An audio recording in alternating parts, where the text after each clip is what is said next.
Si Sun Yanyan ay isang tunay na academic master. Nag-aral ng husto sa loob ng 12 taon sa pag-asang makakapasa siya sa Tsinghua University ayon sa kanyang hiling. Ngunit, isang biglaang aksidente sa trapiko ang naging dahilan upang hindi siya makakuha ng pagsusulit sa social science comprehensive subject na labis niyang ikinalungkot. Lumipas ang panahon at dumating ang araw ng pag-aanunsyo ng mga resulta ng university entrance exam ngayon. Si Sun Yanyan, na may kaba sa dibdib, ay pumunta sa isang internet cafe upang tingnan ang kanyang mga marka. Nagdarasal siya na makapasa siya sa Tsinghua. Kahit alam niyang imposible, mayroon pa rin siyang kislap ng pag-asa. Ngunit, ang realidad ay laging malupit. Tiningnan ni Sun Yanyan ang linyang subukan pa ng mas husto sa screen at labis siyang nasaktan. Lumusot siya palabas sa internet cafe na tila nawawala sa sarili at nabangga ng isang dumadaan. Bumagsak siya at sumalampak sa taniman ng bulaklak, tindi ng kamalasan. Umukit siya pa uwi, ikinuwento ang lahat sa kanyang ama. Inakala niyang madidismaya ang kanyang ama, ngunit kalmado lang ang reaksyon nito at inalo pa siya ng walang tigil. Pagkatapos, nakatanggap si Sun Yanyan ng abiso ng pagtanggap mula sa Kunming University of Technology. Gayunpaman, hindi niya pinansin ang paaralang ito dahil ang Kunming ay sikat bilang lugar kung saan nagtitipon ang mga estudyanteng hindi nakapasa sa university entrance exam. Naniniwala si Sun Yanyan na sa kanyang kakayahan. Kaya niyang makapasok sa isang mas magandang universidad upang mas maging maganda ang kanyang kinabukasan. Kaya, nagmungkahi kaagad si Sun Yanyan sa kanyang ama tungkol sa muling pagsusulit. Ngunit ang ama ni Yanyan ay mariing tumutol at pinayuhan siyang mag-aral sa Kunming. Sa totoo lang, alam ng ama ni Yanyan na may kinalaman siya sa aksidente noong taong iyon. Ang matinding exam stress ay nagdulot ng tensyon kay Yanyan na madaling maapektuhan ng mga panlabas na panggagalingan. Upang hikayatin si Yanyan na mag-aral sa Kunming, sinabi ng kanyang ama na malaki ang nagastos ng pamilya dahil sa aksidente noong taong iyon. Iminungkahi niyang subukan ni Yanyan ang pag-aaral sa Kunming sa loob ng isang panahon at kung talagang hindi niya gusto, pwede siyang huminto sa pag-aaral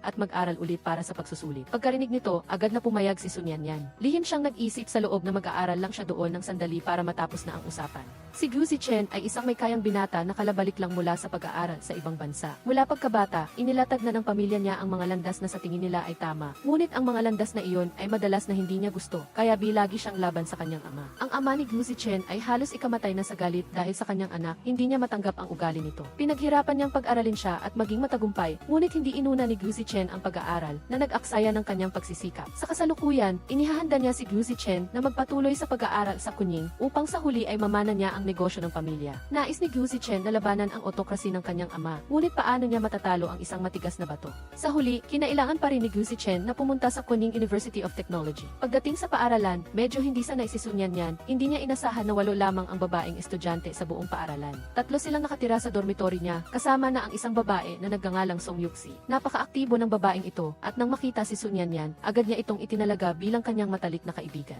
Pagkatapos, inikot ni Song Yuxi si Sun Yanyan sa paligid ng paaralan. Ang mga lalaking estudyante na dumaan ay tumitig sa kanilang dalawa, labis na nag-enjoy si Song Yuxi, habang hindi komportable naman si Sun Yanyan. Pakiramdam niya ay para siyang unggoy na pinapanood ng mga tao, kaya nagmadali siyang hilahin si Song Yuxi palayo. Ngunit pagkalakad nila ng kaunti, may mga lalaking estudyante na agad lumapit para makipag-usap, na lubos na ikinainis ni Sun Yanyan. Sa wakas, pagkatapos ng matinding paghahanap, nakarating sila sa isang bakanting lot, at sa wakas ay natahimik ang paligid. Sinabi ni Sun Yanyan na ito talaga ang perpektong lugar para magbasa sa umaga. Ngunit nagulat si Song Yuxi at sinabing ito raw ay malinaw na perpektong lugar para makipag-date. Sa unang araw ng pasukan, inilibot ni Song Yuxi si Sun Yanyan sa buong paaralan, tinulungan siyang mas maintindihan ang paaralang ito. Natuklasan ni Sun Yanyan na karamihan sa mga estudyante sa paaralang ito ay hindi mahilig mag-aral at ang academic atmosphere sa paaralan ay hindi masigla. Nang dumaan sila sa isang silid-aralan, nakita ni Sun Yanyan ang isang lalaking estudyante na abala sa pag-aaral na ikinagulat niya. Tuwang-tuwang sinabi ni Song Yuxi sa kanya na ang lalaking estudyanteng nag-aaral ay ang campus heartthrob no dalawa na nagngangalang Yexing Yu. Hindi lang siya gwapo kundi magaling ding mag-aral. Pagkatapos, buong pagmamalaking sinabi ni Song Yuxi na alam na niya ang lahat ng impormasyon tungkol sa mga heartthrob sa paaralan. Ibinunyag pa niya kay Sun Yanyan na ang campus heartthrob no isa ay si Gu Zichen na kalabalik lang mula sa ibang bansa at napakayaman ng pamilya. Pagkatapos ng matagal na paglalakad, nakaramdam ng gutom si Song Yuxi kaya hinila niya si Sun Yanyan patungo sa kantin. Tanghali na noon at napakaraming tao sa kantin, pumunta rin doon sina Yexing Yu at Gu Zichen para kumain. Nang makita si Gu Zichen, tuwang-tuwang hinawakan ni Song Yuxi ang balikat ni Sun Yanyan, itinuro si Gu Zichen at sinabi sa kanya na ito ang campus heartthrob no isa. Lumingon si Sun Yanyan patungo sa lalaking pinag-uusapan at natuklasan niyang pamilyar sa kanya ang lalaki sa harapan niya para bang nakita na niya ito sa kung saan. Maingat siyang naghanap sa kanyang alaala at naalala niya na ito pala ang taong bumangga sa kanya bago ang social science comprehensive subject exam dahil sa aksidente na iyon ay hindi siya nakapag-exam sa oras na nagresulta sa kinalabasan ngayon. Pagkatapos magkamalay mula sa aksidente, naglaho ang driver na sanhi ng aksidente. Hindi niya inakala na makikita niya ito dito, sadyang pinagtagpo ng tadhana. Pilit pinigilan ni Sun Yanyan ang galit sa loob niya, sumugod siya sa harapan ni Gu Zichen at nagbabalak na saksakin siya gamit ang tinidor. Ngunit mabilis na hinarang ni Gu Zichen ang ginawa ni Sun Yanyan. Pagkatapos, sinampal ni Sun Yanyan si Gu Zichen ng malakas. Lahat na nakapaligid ay nagulat, kasama na si Gu Zichen. Tinawag ni Sun Yanyan si Gu Zichen na skumbag, ngunit ayaw makipag-away ni Gu Zichen sa isang babae kaya umalis na lang siya. Pagkatapos, tinanong ni Yexing Yu si Gu Zichen kung anong nangyari. Ikinuwento ni Gu Zichen na noong araw ng university entrance exam, nagmamaneho siya sa kalsada nang biglang sumalampak si Sun Yanyan mula sa kanyang bisikleta sa harap ng kotse niya, nagpapanggap na nasagasaan. Malinaw na malayo pa ang kotse niya kay Sun Yanyan. Sa huli, nang makita niyang hinimatay talaga si Sun Yanyan, dinala niya ito sa ospital. Ngunit ganito pa ang ginawa sa kanya, na labis niyang ikinainis. Nakita ni Xiao Huang na mahilig mag-intriga, ang dramatikong tagpong ito, mabilis siyang nag-isip ng isang malaking drama at isinulat ito at inilabas online. Sa post na iyon, inanalisa ni Xiao Huang na magjowa silang dalawa, nagtaksil si Gu Zichen kay Sun Yanyan at si Sun Yanyan na may pusong sugatan ay nakipag-away dahil sa selos. Nang makita ni Gu Zichen na kumalat ang istorya nilang dalawa ni Sun Yanyan sa buong paaralan, galit siyang hinanap si Xiao Huang at inatasan siyang burahin agad ang post na iyon. Eksaktong habang nag-uusap sila ni Xiao Huang, dumating din si Sun Yanyan, nagkataon na pumunta rin siya dahil sa parehong bagay. Sabi ni Gu Zichen at Sun Yanyan ang kani-kanilang bersyon na lalong nagpalito kay Xiao Huang at sinamantala ni Xiao Huang ang kaguluhan para kumuha pa ng ilang litrato. Gustong gamitin ni Gu Zichen ang pera para ayusin ang bagay na ito, ngunit tila hindi madaling utuin si Xiao Huang.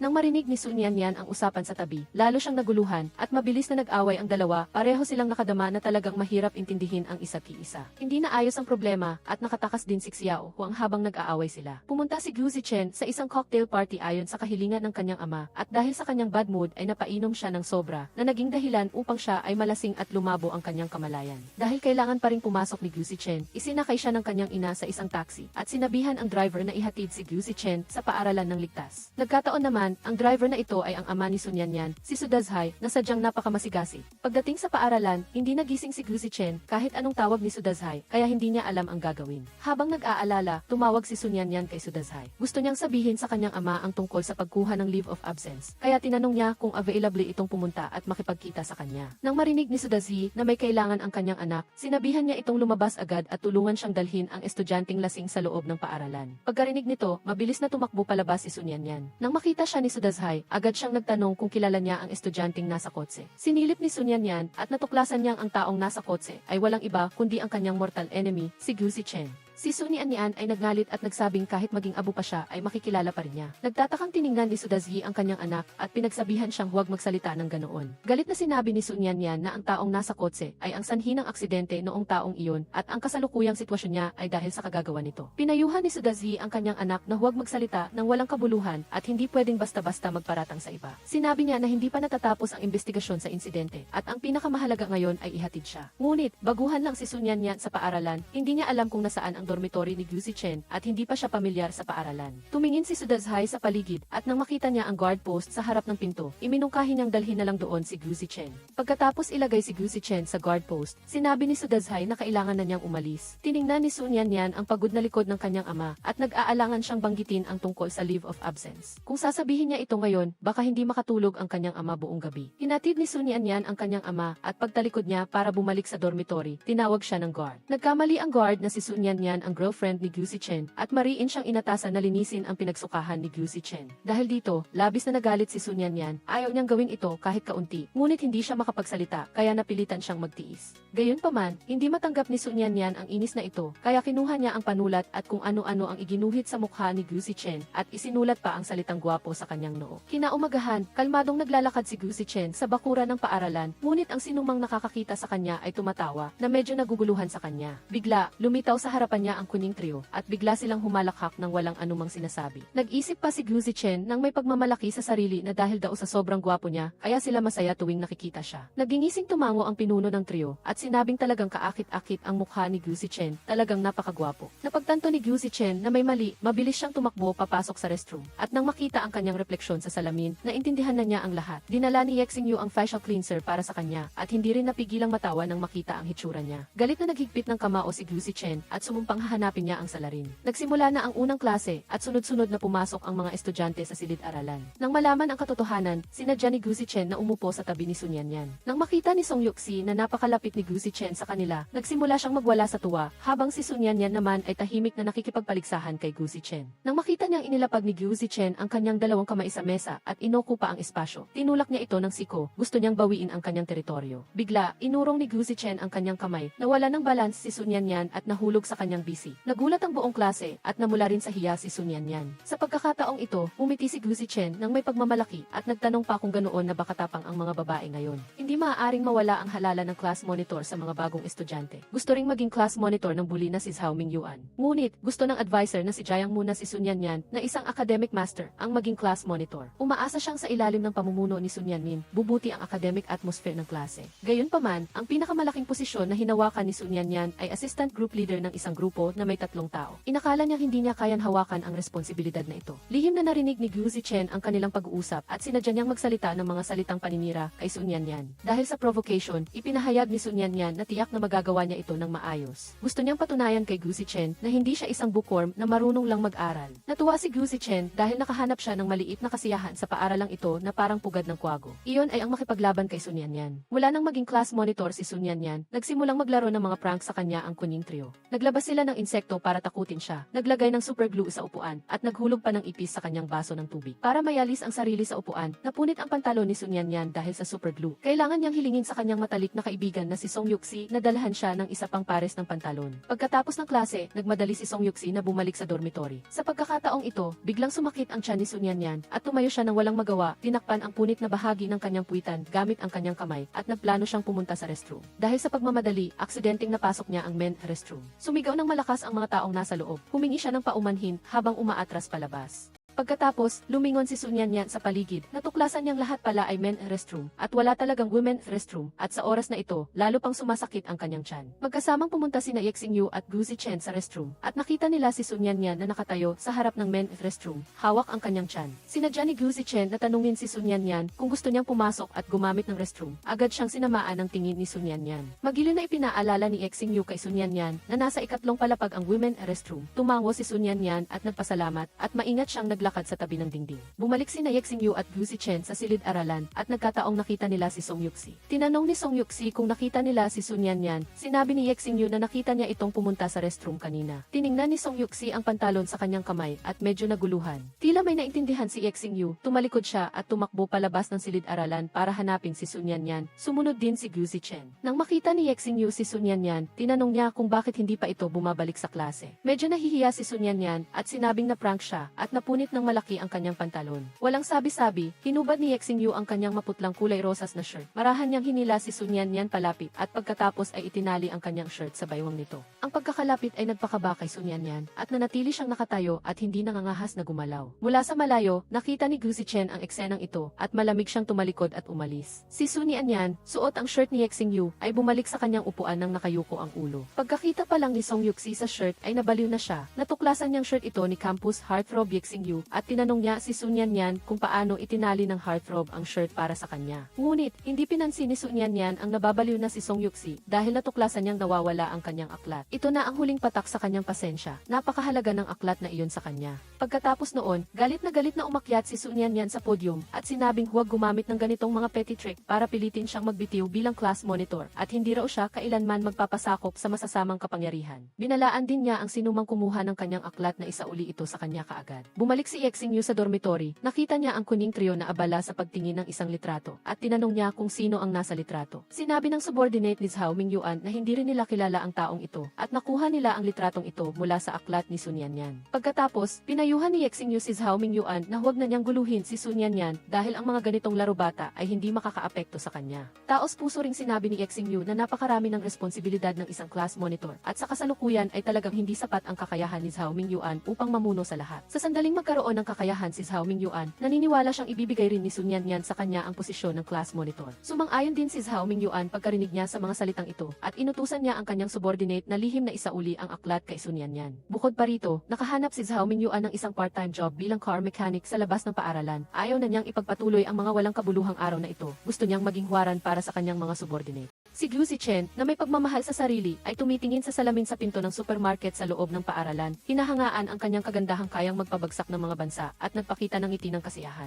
Sa sandaling ito, binuksan ni Sun Yanyan ang pinto ng supermarket at nakita niya ang malaking mukha ni Gu Zichen na lumitaw sa kanyang harapan. Ang biglaang sitwasyon ay napakabilis kaya hindi kaagad nakapag-react si Sun Yanyan. Pagkaraan ng ilang sandali, padabog siyang nagmura kay Gu Zichen na isang pervert. Habang nag-aaway ang dalawa, masayang lumapit ang spoilsport na si Xiao Huang mula sa malayo. Tuwang-tuwa siyang pumuri sa sarili na napakahusay niya at nakuhanan pa niya ang isang moment na nakakagulat. Ang dalawang nag-aaway ng mainit ay lalong nainis nang marinig ang mga salitang ito mula kay Xiao Huang. Gusto nilang ipaliwanag ng malinaw kay Xiao Huang, ngunit lubos na nakalubog si Xiao Huang sa sarili niyang kwento at hindi siya nakikinig sa kanila. Lubos na nagsisisi si Xiao Huang dahil nakinig siya sa kanila at binura ang post noong nakaraan at sa pagkakataong ito ay desidido siyang hindi na sila paniniwalaan pa. Bukod pa rito, sinabi ni Xiao Huang na ang balita sa pagkakataong ito ay kailangang maging maikli at malinaw upang magbigay ng paliwanag sa publiko at hindi na raw pwedeng patagalin pa ang kanilang pagiging malabo. Pinangalanan pa niya ang masterpiece na ito na ang magkasintahang naghiwalay at nagkabalikan. Nang makita ni Gu Zichen na matigas ang ulo ni Xiao Huang at ayaw makinig, sinamantala niya ang pagkawala ng atensyon nito, inagaw ang kamera at ibinato ito sa lupa. Pagkatapos, nagmamadaling tumakas si Gu Zichen at mabilis ding umalis si Sun Yanyan nang makita niya ang kamera sa lupa. Gusto ni Sun Yanyan na humiling sa advisor na si Jiang Mu na kumuha ng leave of absence. Ngunit bago pa siya makapagsalita, nagsalita na ng mahaba si Jiang Mu. Sinabi niya na si Sun Yanyan ay may malaking responsibilidad ngayon at binibigyan siya ng malaking halaga ng board of directors. Kaya naman, gusto pa ng pamunuan na sanain ang class 2 Electrical and Mechanical Engineering bilang key class ng Kuning. Pagkarinig sa mga salitang ito, wala nang nagawa si Sun Yanyan kundi huwag nang banggitin ang tungkol sa leave of absence. Ayaw niyang maapektuhan ang pag-unlad ng klase dahil sa kanya. Pagkatapos, inatasan ni Jiang Mu si Sun Yanyan na manguna sa dormitory sanitation check na ito at sinabi rin niya na ito ay isang hakbang upang itama ang pag-ugali ng mga estudyante. Mag-isang pumunta si Sun Yanyan sa men dormitory at totoo nga ang sinabi ng kanyang roommate, napakakasuklam nito. Napakadumi at napakagulo ng men dormitory para itong dinaanan ng isang malaking baha. Bukod pa rito, sa mga kwartong ito, may mga taong nanonood ng adult movies, nakasuot ng hindi maayos, mayroon pang nambabastos at niloloko siya, na labis niyang ikinagulat at ikinayamot. Pagkatapos, pumasok siya sa kwarto ni Gu Zichen at nakita niya si Yexing Yu na nakaupo sa lap ni Gu Zichen, talagang nakakagulat. Pagkatapos, tumalikod si Sun Yanyan at tumakas dahil talagang napakasakit sa mata ng eksenang iyon. Takot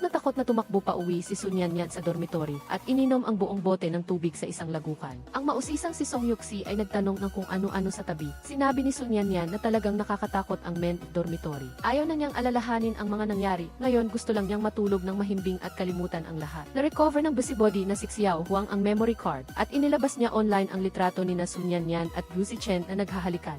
Nang makita ni Song Yuxi ang litratong ito, medyo nainggit siya at tinanong niya si Sun Yanyan kung palihim ba silang nakikita ni Gu Zichen. Umiling si Sun Yanyan at sinabing malaking misunderstanding lang ang lahat. Para sa kanya, isa itong nightmare. Kamakailan, naramdaman ng ama ni Gu Zichen na may mali dahil napakabait ng kanyang anak kamakailan at hindi ito gumagawa ng anumang gulo na labis niyang ikinataka. Pagkatapos, inutusan niya ang kanyang sekretary na pumunta sa paaralan para imbestigahan ang sitwasyon ng kanyang anak. Nadama ni Sekretary Liu na napakakaiba ng pamilyang ito. Hindi gumagawa ng gulo ang anak pero pinaimbestigahan pa rin ng ama. Napakalito. Ngayon, lihim na sumunod si Secretary Liu kay Gu Zichen, gustong makita kung paano ginugugol ang isang araw niya. Gayunpaman, dahil sa mahinang kasanayan sa pagsubaybay, mabilis na natuklasan si Secretary Liu ni Gu Zichen. Mabilis na umakyat si Gu Zichen sa hagdan, nagtago sa likod ng dingding, gusto niyang tanungin si Secretary Liu kung bakit siya sinusundan. Narinig ni Gu Zichen ang mga yabag sa likod ng dingding, kaya agad niyang kinulong ang liig ng taong iyon at tinanong kung bakit siya sinusundan. Ngunit, hindi niya inasahan na ang taong kinulong ang liig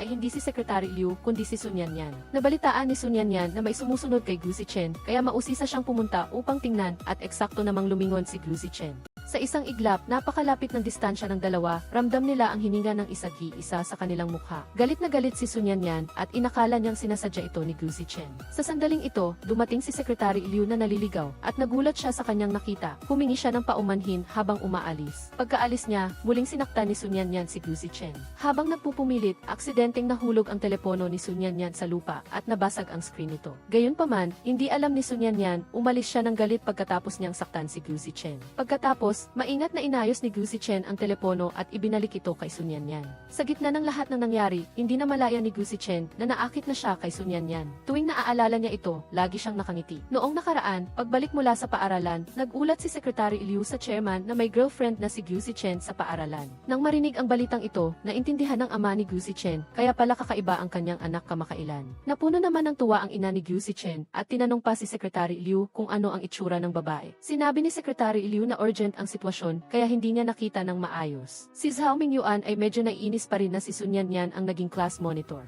Nararamdaman niya na nakakahiya para sa isang grupo ng mga lalaki na pinamumunuan ng isang maliit na babae at laging tinutokso sila ng ibang mga klase. Bukod pa rito, nagdududa siya sa kakayahan sa pamumuno ni Sun Yanyan. Kung may mangyari sa klase, baka umiyak lang si Sun Yanyan. Kaya, gusto niyang kumbinsihin si Ye Xingyu na kumampi sa kanya upang maging class monitor siya. Naintindihan ni Ye Xingyu ang intensyon ni Zhao Mingyuan, ngunit sinabi niya na napakalakas ng kakayahan ni Sun Yanyan at hindi na kailangang mag-alala. Lubos niyang sinusuportahan si Sun Yanyan bilang class monitor. Alam ni Zhao Mingyuan na hindi niya mahikayat si Ye Xingyu, kaya sinabi niya sa kanyang mga subordinate na baguhin ang plano. Pagkalipas ng ilang sandali, lumabas na ang resulta ng sanitation check, at ang mga kasama sa kwarto ni Zhao Mingyuan ay binawasan ng 3 academic points. Nagalit si Zhao Mingyuan at sumumpa siyang hahanapin ang may kagagawan. Pagkatapos, nalaman ni Zhao Mingyuan na si Sun Yanyan ang utak sa likod nito, at lihim siyang sumumpa sa kanyang puso na hindi niya ito palalampasin sa pagkakataong ito. Nagdaos ng friendly basketball match ang Kuning University of Technology. Ang pinakamalaking atraksyon ng laban na ito ay ang dalawang team captain, ang dalawang sikat na tao sa paaralan, sina Gu Zichen at Ye Xingyu. Sa araw ng laro, maraming tao sa paaralan ang dumalo upang manood at hinila rin si Sun Yanyan ng kanyang roommate. Ang mga kasanayan sa pagbabasketball ng dalawang heartthrob ay pantay-pantay at lalong naging kapana-panabik ang laro. Gayunpaman, medyo nababagot si Sun Yanyan. Nang aalis na sana siya, bigla siyang tinamaan ng basketball na nahulog mula sa itaas at nawalan ng malay. At ang bolang iyon ay ibinato ni Gu Zichen.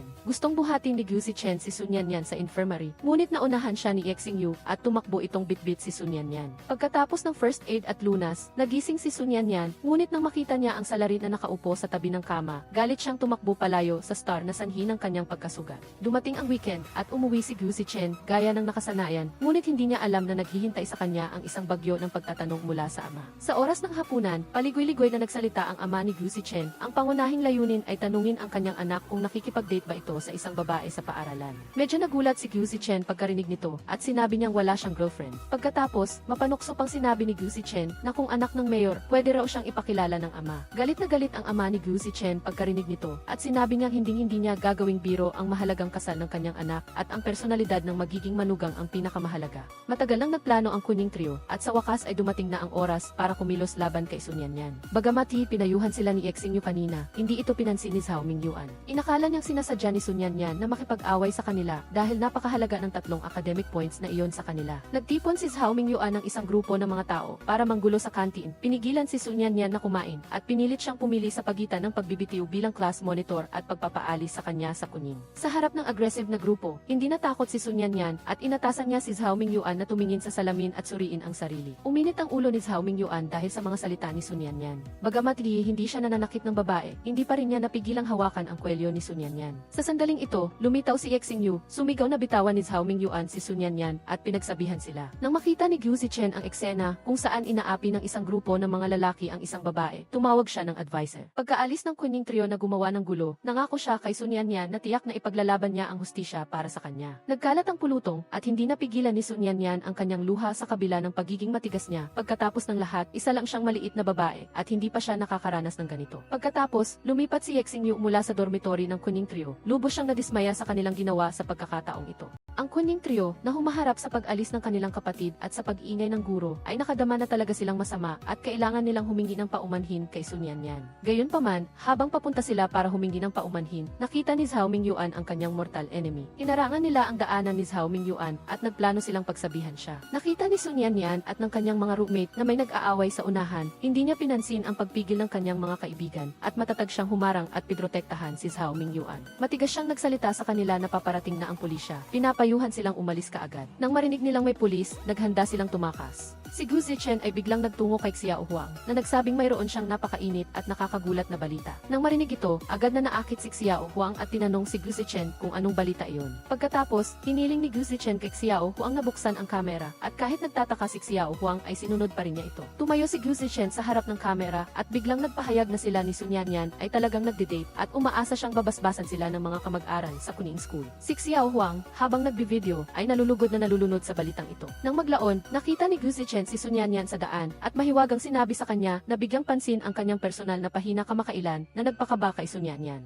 Pagkatapos na nakaraang insidente, napilitang yumuko ang Kuning Trio kina Sun Yanyan. Sumulat sila ng isang papel na may 3 salita paumanhin na isinubo nila sa kanya. Inisip ni Shuxia na masyadong padalos-dalos ang Kuning Trio, kaya pagkatapos ng klase, habang kumakain ang lahat, mag-isang pumunta si Sun Yanyan sa equipment room para isauli ang mga gamit. Gayunpaman, nakita ito ng Kuning Trio at sadyang nilock ang pinto ng equipment room. Iniiwan si Sun Yanyan ng mag-isa. Bahagyang nag-alala si Chen Yuan sa kaligtasan ni Sun Yanyan, lalo pa at tinulungan niya sila noon. Nang marinig ito, hindi natuwa si Zhao Mingyuan at sinabing walang mangyayaring masama sa loob ng silid. Ito na ang leksyon para sa kanya. Bukod pa rito, siya ang kusa na tumulong sa kanila noon at nagpahiya pa sa kanya. Si Sun Yanyan na nag-iisa sa silid ay sumigaw para humingi ng tulong, ngunit walang natanggap na tugon. Sa sandaling ito, biglang namatay ang ilaw sa kisam, na lubos na ikinatakot niya dahil mayroon siyang claustrophobia at hindi siya pwedeng mapag-isa sa ganoong uri ng kapaligiran. Nagpanik si Sun Yanyan at kinuha ang kanyang telepono. Gusto niyang tawagan ang kanyang mga kaibigan na sina Song Yuxi, Shuxia at Yexingyu para humingi ng tulong. Ngunit nang tingnan niya ang phone book, ay nalaman niyang hindi pa niya naililista ang mga numero nila.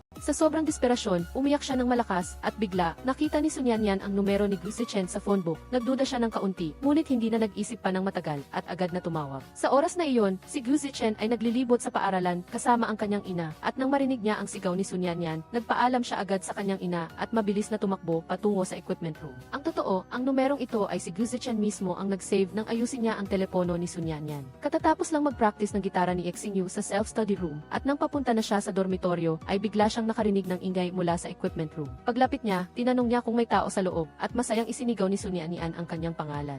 Pagkatapos, nag-alok si Yexingyu na kumuha ng susi sa guro para buksan ang pinto. Ngunit dahil natatakot si Sun Yanyan na mapag-isa, gusto niyang manatili si Yexingyu sa tabi niya. Sumuko si Yexingyu sa paghahanap ng guro at umupo sa tabi niya. Para mabawasan ang stress ni Sun Yanyan, tumugtog pa si Yexingyu ng isang kanta para sa kanya. Habang tumutugtog siya, hingal na tumakbo si Gu Zichen at nang makita niyang may kasama na si Sun Yanyan, hindi na siya lumapit pa. Pagkatapos, tumakbo si Gu Zichen para ipaalam sa guro at sa doktor para humingi ng tulong. Pagkabukas ng pinto, hinimatay na si Sun Yanyan at nang makita ito ni Yexingyu, agad niya itong binuhat at kumaripas ng takbo papunta sa klinik. Sa daan, nakita ng Kuning Trio na inabutan ng malas si Sun Yanyan at labis silang nagsisi at natatakot na mabunyag ang katotohanan. Isinaalang-alang ni Guro Jiangmu ang kalusugan ni Sun Yanyan at ang kahilingan nitong umalis, kaya nagpasya siyang bigyan siya ng matagal na bakasyon. Sa ganitong paraan, makakapag-isip-isip ng mabuti si Sun Yanyan tungkol sa pag-alis sa pag-aaral. Sa pahintulot ni Guro Jiangmu, bumalik si Sun Yanyan sa dormitoryo para mag-impact. Naramdaman ni Song Yuxi at Shuxia na may kakaiba dahil sa pagkakataong ito, napakaraming dala ni Sun Yanyan na para bang hindi na siya babalik pa. Bago umalis, nag-scroll si Song Yuxi sa kanyang personal na pahina at biglang nakakita ng pambobomba na balita inamin ni Gu Zichen sa publiko na si Sun Yanyan ang kanyang kasintahan. Tiningnan ni Sun Yanyan ang balita nang walang anumang reaksyon. Hindi niya alam kung ano ang pakana ni Gu Zichen, ngunit hindi na rin siya nag-abala, tutal aalis na rin naman siya. Paglabas ng gate ng paaralan, medyo balisa si Sun Yanyan, naisip niyang aalis na siya sa lugar na ito at may kaunting emosyon sa kanyang puso. Sa sandaling ito, biglang sumulpot si Gu Zichen mula sa isang damuhan na ikinagulat ni Sun Yanyan. Pagkatapos, tinanong ni Sun Yanyan si Gu Zichen kung bakit siya nag-video ng ganoon.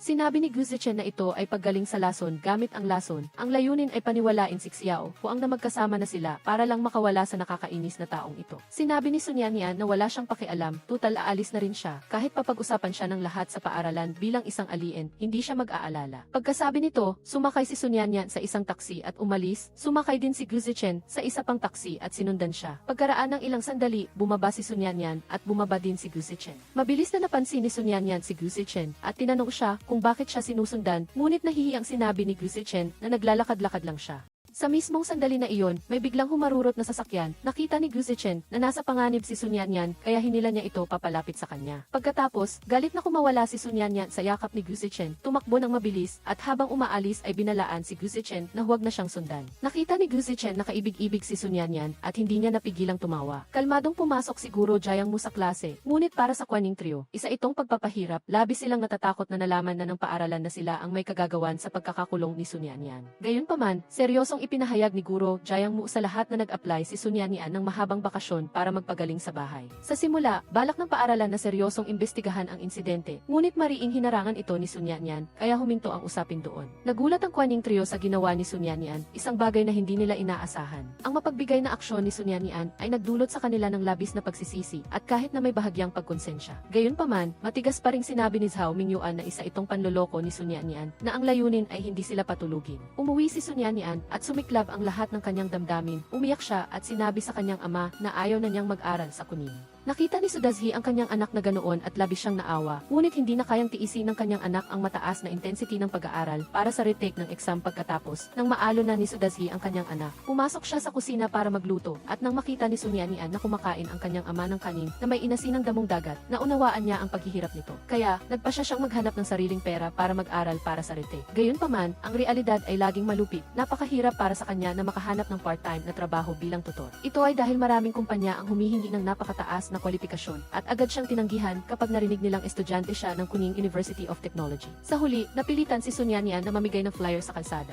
Nakatayo si Sun Yanyan at nagpapamahagi ng flyers sa ilalim ng matinding sikat ng araw. At kahit na napakahirap, sinasabi pa rin niya sa sarili na magtiyaga dahil gusto niya talagang kumita ng sapat na pera para sa retake. Pauwi na siya pagkatapos maipamahagi lahat ng flyers nang makita niya mula sa malayo na sinasakal ng isang estranghero ang kwelyo ng kanyang ama, kaya dali-dali siyang tumakbo. Tinanong ni Sun Yanyan ang kanyang ama kung anong nangyari. Sinisisi ng kanyang ama ang sarili at sinabing hindi siya nag-ingat at nabangga niya ang sasakyan ng tao. Ang may-ari ng sasakyan ay tila galit at ambaan si Sudazhi. Nang makita ito ni Sun Yanyan, ginamit niya ang kanyang Leon F. Roar para itulak ang lalaki na sinabing kung may problema, hintayin ang pulis, huwag magpadalos-dalos. Nang marinig iyon, hinila ni Sudazhi si Sun Yanyan sa isang tabi at pabulong niyang sinabi sa anak na ang taxi ay may kontrata sa kumpanya at walang dapat mangyari, kung hindi, mawawala ang deposito. Pagkatapos, nagpakumbaba si Sudazhi at sinabi sa may-ari ng kotse na dahan-dahan silang mag-usap at mas mabuting huwag na itong palakihin. Pumayag din ang may-ari ng kotse at humingi ng 2,000 yuan bilang bayad pinsala kay Sudazhi. Naghalungkat si Sudazhi sa kanyang pitaka at nakakuha ng 1,600 yuan. Tahimik namang kinuha ni Sun Yanyan ang kanyang pitaka at ibinigay ang natitirang 400 yuan sa may-ari ng kotse. Pagkabigay ng pera, malungkot na umalis si Sun Yanyan. Pagkalipas ng ilang hakbang, lumingon siya sa kanyang ama. Nakita niyang ang dalawang taong nagbabalak pang mag-away ay nagkikibit-balikat na at nagtatawanan. Sa puntong ito, naunawaan ni Sun Yanyan na naloko siya. Ang katotohanan, nakipagsabuatan ang kanyang ama sa ibang tao para kunin ang pera niya para hindi na siya mag-retake. Hindi maintindihan ni Sun Yanyan kung bakit ginawa iyon ng kanyang ama. Labis siyang nabigo sa ginawa ni Sudazhi. Pagka-uwi, diretsahang tinanong ni Sun Yanyan ang kanyang ama kung bakit niya ginawa iyon. Hindi naglakas loob si Sudazhi na sabihin ang totoo sa kanyang anak at nagsinungaling na gusto niyang manatili ang kanyang anak sa tabi niya. Bukod pa rito, wala siyang pakialam sa kaluwalhatian at kayamanan, umaasa lang siyang laging nasa tabi niya ang kanyang anak. Kinabukasan, para kumita pa ng mas maraming pera, pumunta si Sun Yanyan sa bar na inirekomenda ni Huami. Sa kasamaang palad, nakita niya si Gu Zichen doon. Malinaw na hindi angkop si Sun Yanyan para sa lugar na ito, kaya sadyang nag-ingay si Gu Zichen para protektahan siya. Hindi naglakas loob ang may-ari ng bar na saktan ang damdamin ng customer, kaya pinapaalis niya si Sun Yanyan. Pagkaalis ni Sun Yanyan, mabilis din na sumunod si Gu Zichen. Dahil hindi pa siya kailanman nagsuot ng high heels, na-sprain ang paa ni Sun Yanyan habang naglalakad. Ginamit iyon ni Gu Zichen na dahilan para ihatid siya pauwi. Nang makita ni Sudazhi na inihatid ni Gu Zichen ang kanyang anak, nagmadali siyang nagpasalamat. Nagpasalamat din siya kay Gu Zichen sa ligtas kay Sun Yanyan noong araw ng college entrance exam pagkatapos. Ikinuwento pa ni Sudazhi kay Gu Zichen ang kasalukuyang kalagayan ng kalusugan ng kanyang anak. Nagdala siguro Jiang Mu ng kontrata sa bahay ni Sun Yanyan. Sinabi niya na dumating siya doon sa ngalan ng pamunuan ng paaralan. Tiningnan ni Sun Yanyan ang kontrata, na isang kontrata para sa pag-upa ng isang silid-aralan at may sweldo pa. Medyo kaakit-akit ito. Gayunpaman, gusto lang ni Sun Yanyan na mag-retake, kaya hindi niya matugunan ang kahilingan ng guro. Pagkatapos, ginamit ni Jiang Mu ang lahat ng kanyang lakas para kumbinsihin si Sun Yanyan na bumalik sa paaralan. Ginamit pa niya ang paraan ng paghagis ng barya para magdesisyon. Sa ilalim ng panghihikayat ni Jiang Mu, mabilis na pumayag si Sun Yanyan na bumalik sa Kuning School. Pagkaraan ng ilang sandali, dumating din si Exing Yu sa bahay ni Sun Yanyan. Ang layunin din ay upang kumbinsihin siyang bumalik sa paaralan bilang class monitor. Natakot siguro Jiang Mu na magbago ang isip ni Sun Yanyan, kaya hinila niya si Ye Xingyu at umalis. Gayunpaman, pagkaraan ng ilang sandali, naramdaman niyang hindi pa niya nakukumbinsi si Sun Yanyan, kaya hiniling niya kay Ye Xingyu na bumalik muli at pinaalalahanan siyang kumbinsihin siya sa lahat ng paraan. Galit na umuwi si Gu Zichen, dumiretso siya sa opisina ng kanyang ama at tinanong ito kung kusang loob nitong binuwag ang kanyang scientific research group. Prangkang umamin ang ama ni Gu Zichen, ngunit sinabing ang lahat ay para sa kanyang ikabubuti. Siningil ni Gu Zichen ang kanyang ama dahil laging ipinapataw ang sarili nitong mga ideya sa iba at labis niya itong kinamumuhian. Sa loob ng maraming taon, laging pinipilit ng ama ni Gu Zichen na mamuhay siya ayon sa gusto nito. Ang pagiging diktador at mapang-abuso ay labis na nagpapabigat sa kanya. Malungkot na nagtungo si Gu Zichen sa bahay ni Sun Yanyan. Sinabi sa sarili na kung magpapakita si Sun Yanyan ngayon, liligawan niya ito. Hindi niya inaasahan, pagkatapos niyang magsalita, agad na nagpakita si Sun Yanyan sa harap niya. Natakot si Gu Zichen na mahuli siya, kaya nagmadali siyang nagtago. Nakita niyang nakatayo si Sun Yanyan sa harap ng bintana, puno ng alalahanin ang kanyang puso. Nag-aalinlangan siya kung tama ba ang desisyon niyang bumalik sa Kuning School para magpatuloy sa pag-aaral. Hindi nagtagal, kumalat ang balita na bumalik na si Sun Yanyan sa paaralan. Sina Song Yuxi at Shuxia ay sadyang nagtungo para sunduin siya. Upang magpakita ng paumanhin, nagdesisyon si Zocheng na bigyan si Sun Yanyan ng regalo. Sa souvenir shop ng paaralan, nakakita siya ng isang napakagandang hamster, kaya binili niya ito para ibigay kay Sun Yanyan. Pagkatapos, dinala ni Zocheng ang hamster sa silid-aralan at lihim na inilagay sa ilalim ng upuan ni Sun Yanyan. Gusto siyang sorpresahin. Nagsimula na ang unang klase pagkatapos bumalik ni Sun Yanyan. Una ay binati ni Guro Jiang Mu ang pagbabalik niya, pagkatapos ay ipinahayag niya sa lahat na sa pagbabalik ni Sun Yanyan sa pagkakataong ito ay may mahalagang misyon. Iyon ay ang pamunuan ang lahat na sama-samang mag-aral at umunlad. Sinabi ni Guro Jiang Mu na para mapabuti ang academic performance ng mga estudyante, siya at si Sun Yanyan ay magkasamang bumuo ng isang kumpletong sistema ng mga regulasyon at patakaran. Bukod pa rito, magsisikap din si Sun Yanyan na lumikha ng isang positibong kapaligiran sa pag-aaral, dagdagan ang intensity ng pag-aaral, at gawing modelo ng Kuning School ang Electromechanical Class 2. Pagkatapos, umakyat si Sun Yanyan sa plataporma at ipinaliwanag ng detalyado ang plano ng pag-aaral. Sa katunayan, ang mga planong ito ay napakakakilakilabot, ipinipilit ang voluntaryong pag-aaral at ipinipilit ang pagbabasa ng libro. Ang mga ito ay mga bagay na labis na kinamumuhian ng mga estudyante. Kaya naman, habang nakikinig sila, lalo silang naiinip, ngunit dahil sa takot na mabawasan ng puntos, wala silang nagawa kundi sumunod sa utos ni Sun Yanyan. Pagkatapos ipaliwanag ang plano, bumalik si Sun Yanyan sa kanyang upuan. Napansin niya ang isang hawla sa ilalim ng upuan kaya kinuha niya at nang tiningnan niyang mabuti, isa pala itong hamster. Agad na parang gustong lumabas ang kaluluwa ni Sun Yanyan. Si Song Yuxi na nakaupo sa tabi niya ay natuwa nang makita ang cute na hamster at humingi pa siya ng permiso kay Sun Yanyan na iwi ito sa dormitoryo para alagaan. Hindi inakala ni Zocheng na ganoon pala katakot si Sun Yanyan sa hamster. Nahihiya siyang sinabi sa kanya na hindi niya sinasadya ang pagpaprangka. Ang unang gabi ng self-study matapos ipatupad ang plano, maliban kay Gu Zichen, lahat ay naroon. Gayunpaman, kahit na nasa self-study na sila, naglalaro pa rin sila at ilan lamang ang seryosong nag-aaral. Gayunpaman, kapag may isang hindi nakatuon sa pag-aaral, responsableng pinapaalalahanan sila ni Sun Yanyan. Nadiskubre ng Kuning Trio ang isang sikreto na mayroong gustong mag-prank kay Sun Yanyan. Upang malaman kung sino iyon, nagkunwari si Zhao Mingyuan na prangkahin si Sun Yanyan. Gusto niyang makita kung may sinuman sa klase ang magpapakita ng tuwa. Ngunit may hindi inaasahang nangyari. Sa simula ay gusto lang niyang patidin si Sun Yanyan. Ngunit nagulat siya nang bumagsak ito at nasugatan ang kamay na labis niyang ikinahiya. Pagdating ng weekend, nag-away sina Shuxia at Zhao Mingyuan dahil sa coordination sa laro. Galit na itinulak ni Zhao Mingyuan si Shuxia, ngunit hindi niya inaasahang natamaan niya ang dibdib nito. Napakailang ng eksena noong oras na iyon at nautal na nasabi ni Zhao Mingyuan na babae pala si Shuxia. Ang nagulat na boses ni Zhao Mingyuan ay nakaakit ng maraming tao sa paligid. Lahat ay nag-aakala na lalaki si Shuxia, kaya lahat ay nagulat. Mas ipa ang reaksyon ni Zocheng. Tumawa siya ng malakas habang binubulong na babae pala si Shuxia. Ang mga reaksyon na iyon ay nagpababa sa self-esteem ni Shuxia. Pinigilan niya ang kanyang luha at tumakbo. Labis na nagsisi si Zhao Mingyuan at nagmadali siyang humabol para humingi ng paumanhin. Ngunit napakabilis tumakbo ni Shuxia, kaya nang tumakbo palabas si Zhao Mingyuan ay hindi na niya ito nakita. Sa totoo lang, ang dahilan kung bakit laging nagdadamit si Shuxia na parang lalaki ay dahil noong bata pa siya, naghiwalay ang kanyang mga magulang. At labis na kinasusuklaman ng kanyang ama ang pagkakahawig niya sa kanyang ina, kaya ginupit nito ang mahaba niyang buhok. Simula noon, hindi na nagpahaba pa ng buhok si Shuxia. Sa likod ng malamig niyang panlabas, mayroon din siyang sensitibo at madaling masaktan na puso. Labis siyang apektado kapag sinasabi ng ibang tao na kamukha niya ang isang lalaki. Matapos masaktan, nag-iisa siyang nanatili sa dormitoryo at palihim na nagpunas ng luha. Pagkatapos, nakasalubong ni Zhao Mingyuan si Shuxia sa daan, formal siyang humingi ng tawad at pinatawad din siya ni Shuxia. Nakita ni Sun Yanyan si Gu Zichen sa daan, kaya nagmamadali siyang humabol at sinisingil siya kung bakit siya nag-cutting classes. Sa oras na ito, nalulungkot si Gu Zichen dahil binuwag ng kanyang ama ang kanyang scientific research group at sinubukan siyang kumbinsihin na huwag nang mag-cutting classes sa hinaharap. Pagkatapos, malungkot na nagtungo si Gu Zichen sa tabi ng lawa ng paaralan. Sinundan din siya ni Sun Yanyan at sinermunan pa siya. Bigla, nadula si Sun Yanyan at nahulog sa lawa. Sa mapanganib na sandaling iyon, hinila niya si Gu Zichen sa tubig. Hindi marunong lumangoy si Sun Yanyan at patuloy siyang nagpupumigla sa tubig. Ang galit na si Gu Zichen ay lumangoy na sana papunta sa pampang. Ngunit nang makita niyang ganoon si Sun Yanyan, tumalon siya at iniligtas siya. Magkaharap silang dalawang basang-basa. Medyo nahihiya si Sun Yanyan na tumingin kay Gu Zichen at nagpasalamat sa kanya. Pagkarinig nito, ngumiti ng malawak si Gu Zichen at hinaplos ang ulo ni Sun Yanyan. Sinabi niyang hindi niya inasahan na marunong din siyang magpasalamat. Pagkatapos, dali-dali silang bumalik sa dormitoryo para magpalit ng damit. Muli namang sinimulan ni Sun Yanyan at Guro Jayang ang English study plan. Ang mataas na intensity ng pag-aaral ay nagpapagod sa mga estudyante at lalo itong nagpapahirap sa Kwan Ning Trio. Sa totoo lang, isinaalang-alang din ni Sun Yanyan na papalapit na ang English exam, kaya para mapataas ang passing rate ng lahat, nagmungkahi siya ng English study plan. Ang detalyadong plano sa pagkakataong ito ay kailangang dumalo ang lahat sa morning reading araw-araw at ang sinumang lalabag ay babawasan ng puntos. Ayaw na ayaw dumalo ng Kwan Ning Trio sa morning reading, ngunit napilitan sila dahil sa mga puntos. Ngayon, sadyang nag-ingay si Zhao Mingyuan at hiniling kay Sun Yanyan na basahin ang isang talata sa English bilang modelo. Pagkatapos, ikinagulat ng lahat ang husay sa English ni Sun Yanyan at kinailangan ding magpatuloy sa pagbabasa ni Zhao Mingyuan.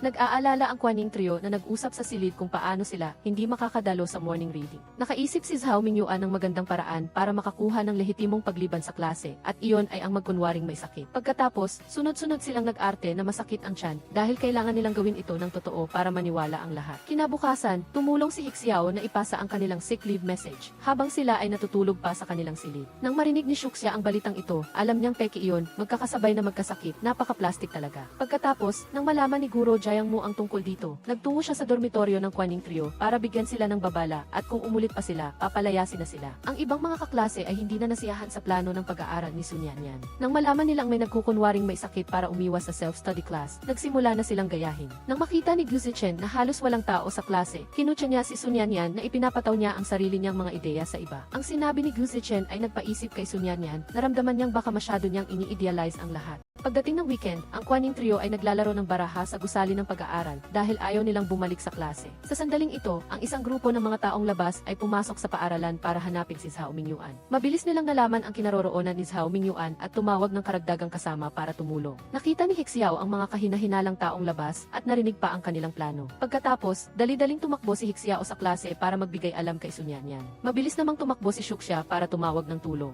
Hinimok ni Sun Yanyan ang kanyang mga kaklase na sumama para tumulong upang makalikhaman lang ng ingay at huwag hayaang maging masyadong agresibo ang mga taong labas. Hindi nagtagal, dumating sina Sun Yanyan at Shuxia na may kasamang maraming tao. Nang makita ito, natakot ang grupo ng mga taong labas at nagmamadaling tumakas, iniiwan ang kanilang mga pamalo. Kahit medyo napahiya si Zhao Mingyuan, labis siyang nagpapasalamat sa tulong ng lahat. Ngunit sa labas ay nagkunwari pa rin siyang mayabang. Pinayuhan ni Yexingyu si Sun Yanyan na alamin ng mabuti ang sitwasyon ng kanyang mga kaklase dahil magkakaiba ang pinagmulan at kasalukuyang sitwasyon ng bawat isa. Pagkatapos, tahimik na pinagmasdan ni Sun Yanyan ang pang-araw-araw na buhay ng Kwan Ning Trio. Nalaman niyang hindi sila mga tamad at walang silbi tulad ng inaakala niya. Sa halip, sila ay masisipag at masigasi. Nang makita ang Kwan Ning Trio na ganoon, nahiya si Sun Yanyan sa kanyang mga naunang pag-iisip. Pagkatapos, ikinuwento ni Sun Yanyan ang sitwasyong ito kay Guro Jayang Mu. Tutol talaga si Guro Jayang Mu sa mga estudyanteng hindi nag-aaral at nagtatrabaho ng part-time. Ngunit pagkatapos marinig ang detalyadong paliwanag ni Sun Yanyan, hindi na siya umimik pa. Nagpa siya si Sun Yanyan na isuko ang plano sa pag-aaral tuwing umaga. Naramdaman niyang hindi ito angkop sa kasalukuyang sitwasyon ng kanyang mga kaklase. Pagkatapos ng pag-iisip, nagmungkahi si Sun Yanyan kay Guro Jayang Mu na mag-organisa ng isang ekstrakurikular na aktibidad na makakapagpasigla sa espiritu ng lahat at makakatulong na pag-isahin ang lahat.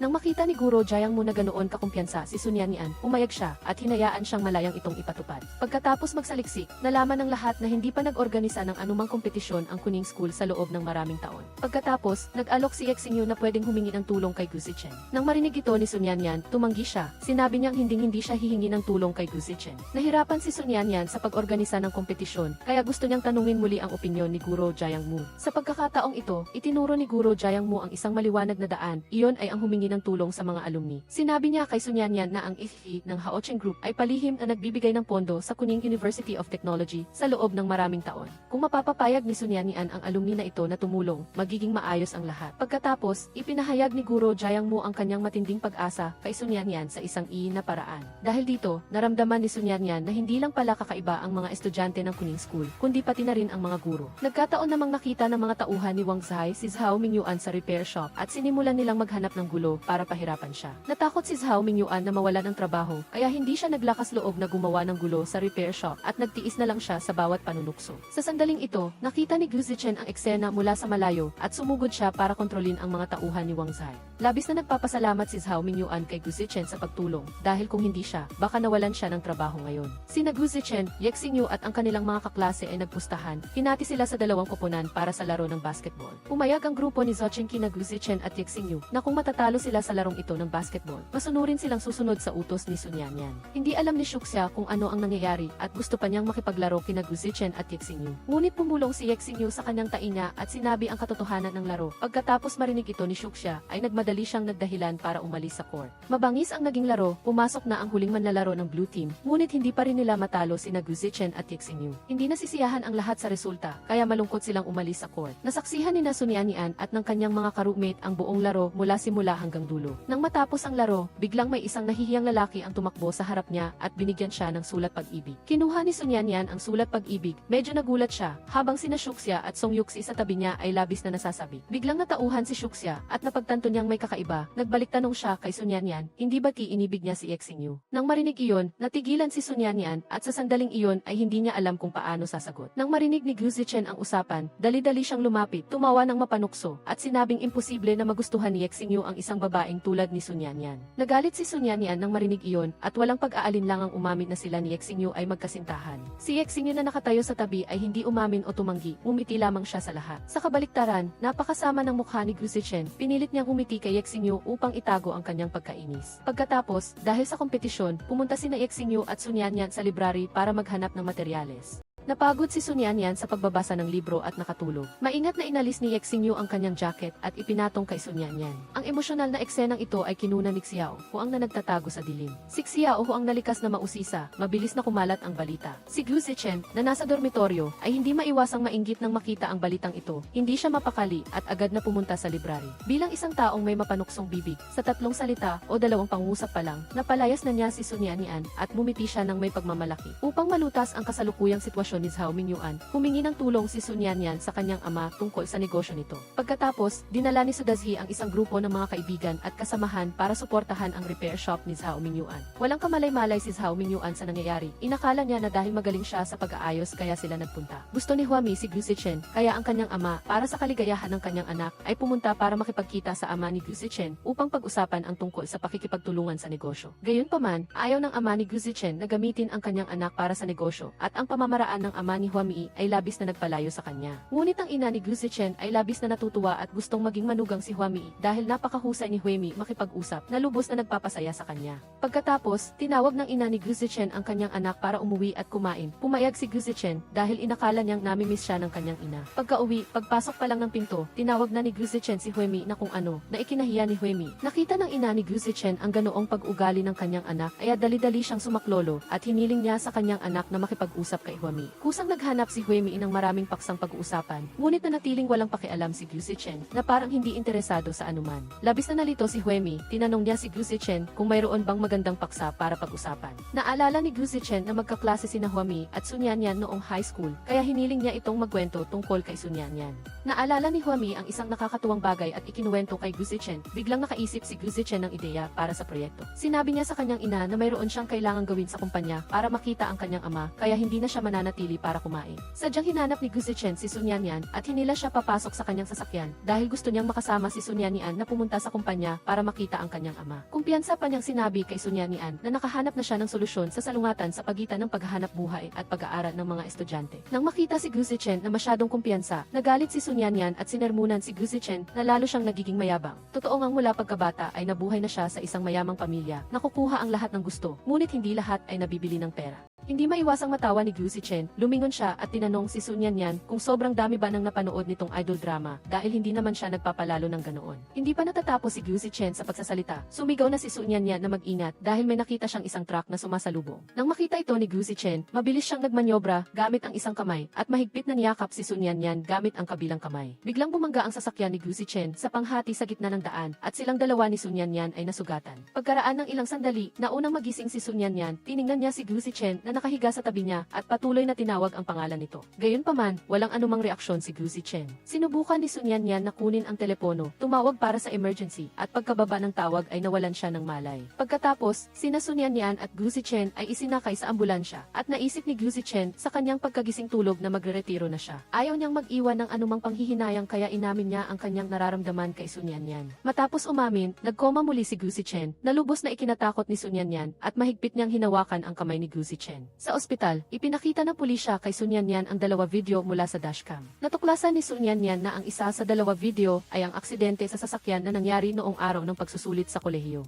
Matapos mapanood ang video, labis na ikinabalisa si Sun Yanyan, si Gu Zichen ang nagligtas ng kanyang buhay, ngunit ganoon ang naging trato niya dito. Nang malaman ni Ye Xingyu ang tungkol sa aksidente, pumunta siya sa ospital, ngunit hindi pa rin gising si Gu Zichen. Tinanong ni Sun Yanyan si Ye Xingyu kung alam nito ang tungkol sa aksidente noong taon na iyon. Sinabi ni Ye Xingyu kay Sun Yanyan na ito ay isang hindi pagkakaintindihan lamang at si Gu Zichen mismo ang nagligtas sa kanya noon. Bukod pa rito, dahil din doon kaya hindi nakapasa si Gu Zichen sa eksamen sa kolehiyo, kaya siya pumasok sa Indian school. Umalis si Xingyu sa ospital at naiwan si Sun Yanyan mag-isa sa tabi ng kama ni Gu Zichen. Pagkaraan ng ilang sandali, nagising si Gu Zichen, umiyak at humingi ng tawad si Sun Yanyan kay Gu Zichen. Tahas ang sinabi ni Gu Zichen na ayos lang at sinamantala pa niya ang pagkakataon na ulitin ang pag-amin niya habang nasa ambulansya. Natulala ng bahagya si Sun Yanyan kay Gu Zichen at hindi niya napigilan ang sarili na halikan ito sa labi. Gayunpaman, nang makabawi siya, dali-dali siyang tumakbo palabas ng silid ospital. Dumating si Hime sa ospital upang dalawin si Gu Zichen at palihim siyang pumasok sa silid nito. Gayunpaman, inakala ni Gu Zichen na si Sun Yanyan ang dumating kaya umamin siyang muli. Pagkatapos, sinabi ni Gu Zichen na isang hindi pagkakaintindihan lang iyon. Ngunit nagbuni si Hime, bulag siyang naniwala na umamin sa kanya si Gu Zichen. Hindi alam ni Gu Zichen ang gagawin at nagmadali siyang paalisin si Hime. Pagkaalis, pumunta si Hime sa silid ni Sun Yanyan. Masigla niyang sinabi kay Sun Yanyan na mayroon na siyang kasintahan ngayon.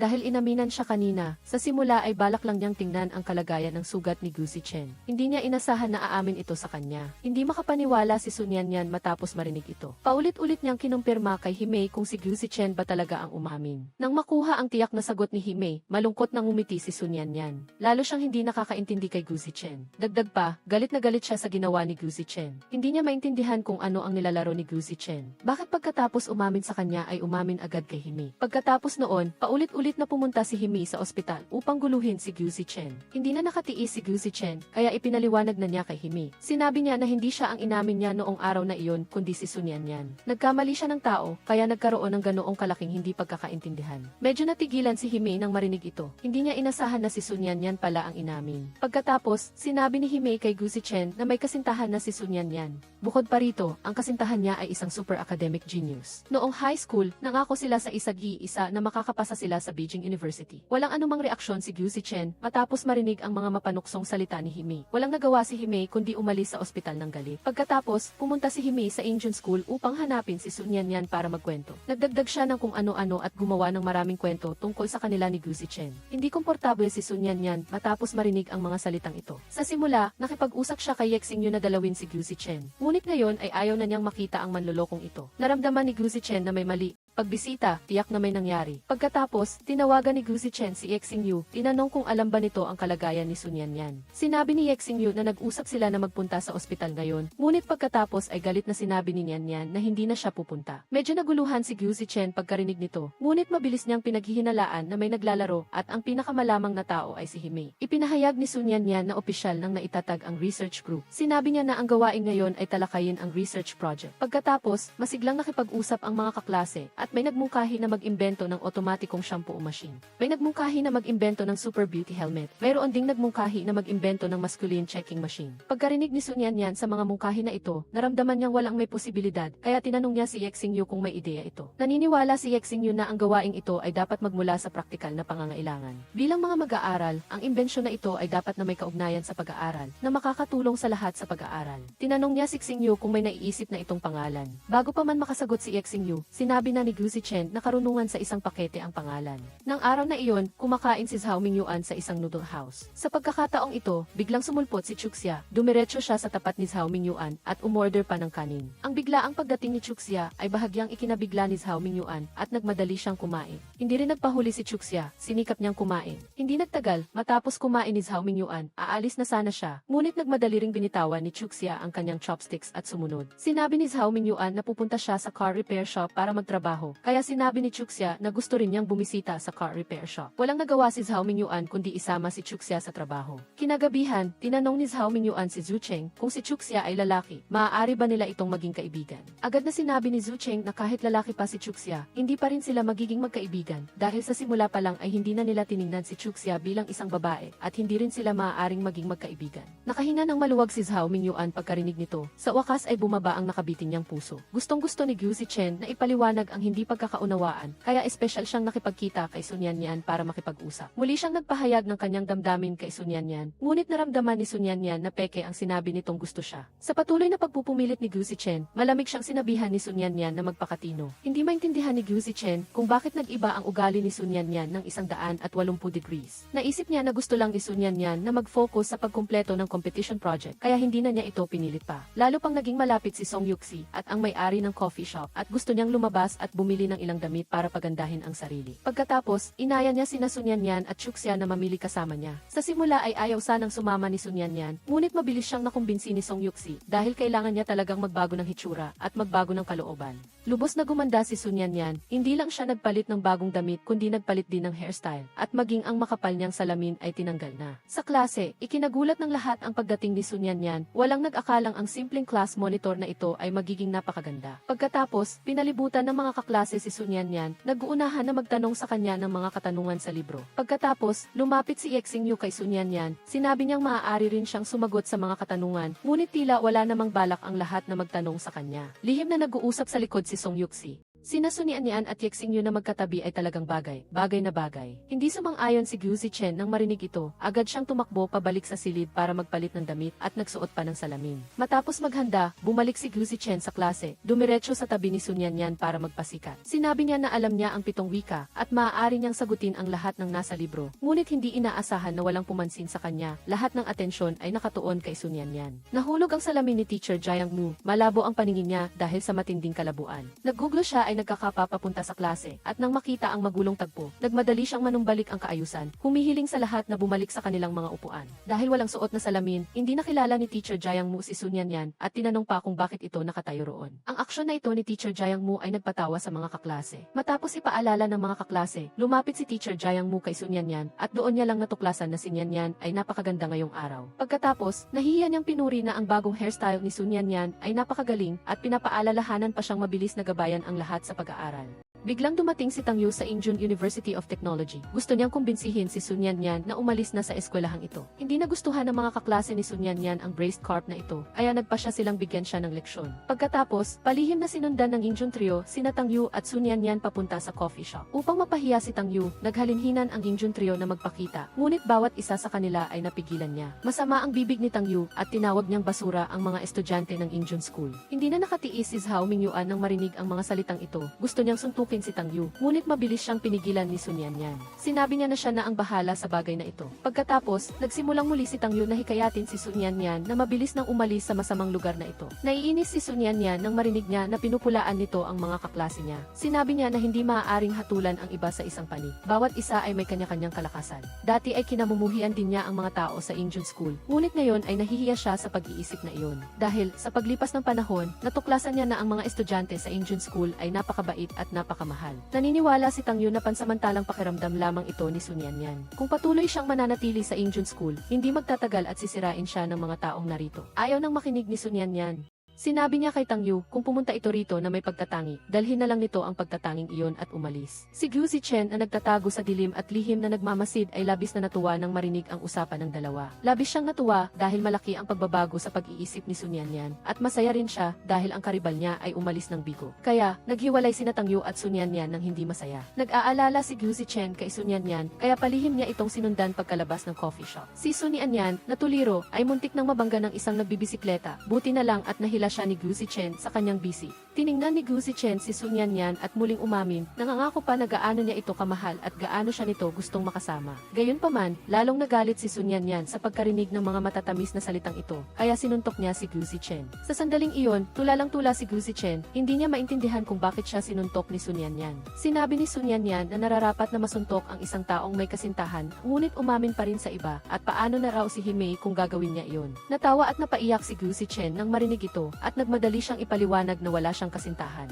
Gayunpaman, hindi pa rin siya pinaniwalaan ni Sun Yanyan dahil si Himei ay matalik niyang kaibigan. Mahirap paniwalaan na lolokohin siya ni Himei. Pagkatapos, sinabi ni Sun Yanyan na hanggang hindi nalilinawan ang bagay na ito, hindi siya papayag na maging kasintahan niya. Labis na nalungkot si Gu Zichen, ngunit wala na siyang ibang magawa. Paulit-ulit niyang sinigurado kay Yanyan na siya lang ang gusto niya. Hindi niya kailanman nagustuhan si Himei at hindi rin niya ito magugustuhan sa hinaharap. Sa harap ng sinseridad ni Gu Zichen, nagsimulang umalog ang kanyang puso. Unti-unting pumapanig sa kanya. Kinaumagahan sa klase, sinuhulan ni Gu Zichen si Song Yuxi na mahilig kumain at matagumpay siyang nakatabi kay Sun Yanyan. Buong klase ay palihim siyang nagmamasid sa bawat galaw niya. Sa ilalim ng aktibong pag-atake ni Gu Zichen, lalo pang tumamis ang interaksyon nila ni Sun Yanyan. Biglang may dumating na grupo ng mga taong nakaitim. Arahas nilang kinuha si Gu Zichen, na labis na ikinabahala ni Sun Yanyan. Pagkatapos, tumawag si Sun Yanyan sa pulis at pumunta sa bahay ni Gu Zichen. Nang malaman ng nanay ni Gu Zichen na si Sun Yanyan ang dumating, hindi ito natuwa at nagbitaw pa ng mga masasamang salita sa kanya. Medyo nalungkot si Sun Yanyan, hindi niya alam na bahay pala ito ni Gu Zichen, kaya nagkaroon ng hindi pagkakaunawaan. Pagkatapos, humingi siya ng tawad sa nanay ni Gu Zichen at nagmamadaling umalis. Nakita ito ni Gu Zichen at hinabol siya. Matapos umamin at yakapin ni Gu Zichen si Sun Yanyan, nakita ni Himei ang tagpong ito mula sa malayo at mahigpit niyang kinuyom ang kanyang kamao at lumapit sa kanila. Sumugod siya sa harapan nila at malakas na tinawag ang pangalan ni Sun Yanyan.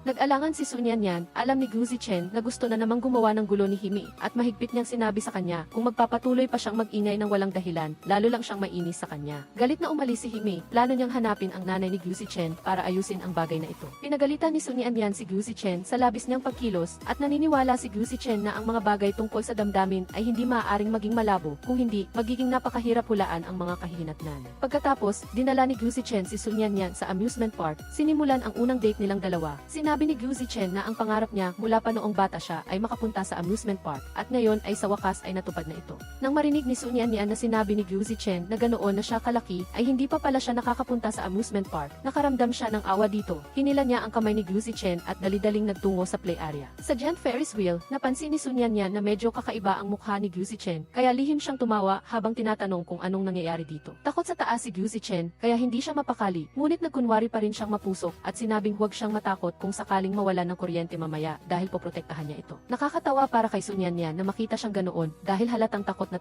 itong magretiro. Narinig ni Sun Yanyan na kung ang magkasintahan ay magyakapan sa pinakamataas na bahagi ng higanting Ferris wheel, mananatili silang magkasama magpakailanman, kaya nahihiya niyang ikinuwento ang alamat na ito kay Gu Zichen. Naintindihan agad ni Gu Zichen pagkarinig nito, tumatawa niyang tinukso ang maliit na pag-iisip nito habang mahigpit siyang niyayakap. Sa biglaang yakap, sumigaw si Sun Yanyan na nawala ng kuryente, na ikinagulat ni Gu Zichen, habang si Sun Yanyan naman ay tumawa ng may pagtatagumpay. Mapagkunwaring pumunta si Himei sa bahay ni Gu Zichen, ginamit ang pagluluto para sa nanay ni Gu Zichen bilang pagkakataon upang matagumpay na iparating ang impormasyon tungkol sa pag-ibigan ni Gu Zichen at Sun Yanyan sa ina nito. Tunay ng tulad ng hinala ni Himei, nagalit ng husto ang nanay ni Gu Zichen matapos malaman ang balita. Agad siyang humiling kay Secretary Liu na imbestigahan ang mga kamakailang kilos ng kanyang anak. Pagkatapos ng date, magkahawak kamay na bumalik sina Sun Yanyan at Gu Zichen sa paaralan at lihim na nakuhanan ni Xiao Huang na mahilig sa chismis ang tagpong ito. Labis na nagulat ang mga kaklase sa mechanical and electrical class, dalawa nang malaman ang balita. Walang nag-akalang nagmamahalan pala talaga silang dalawa. Nag-alala rin sina Zhu Cheng at Chen Yuan para kay Yexing Yu nang malaman ang balita dahil alam nilang matagal nang mailihim na pag-ibig si Yexing Yu kay Sun Yanyan. Dinala ni Gu Zichen si Sun Yanyan sa ilalim ng dormitoryo ng babae at nang maghiwalay sila, puno ng pagmamahal na tiningnan ni Gu Zichen si Sun Yanyan at niyakap siya.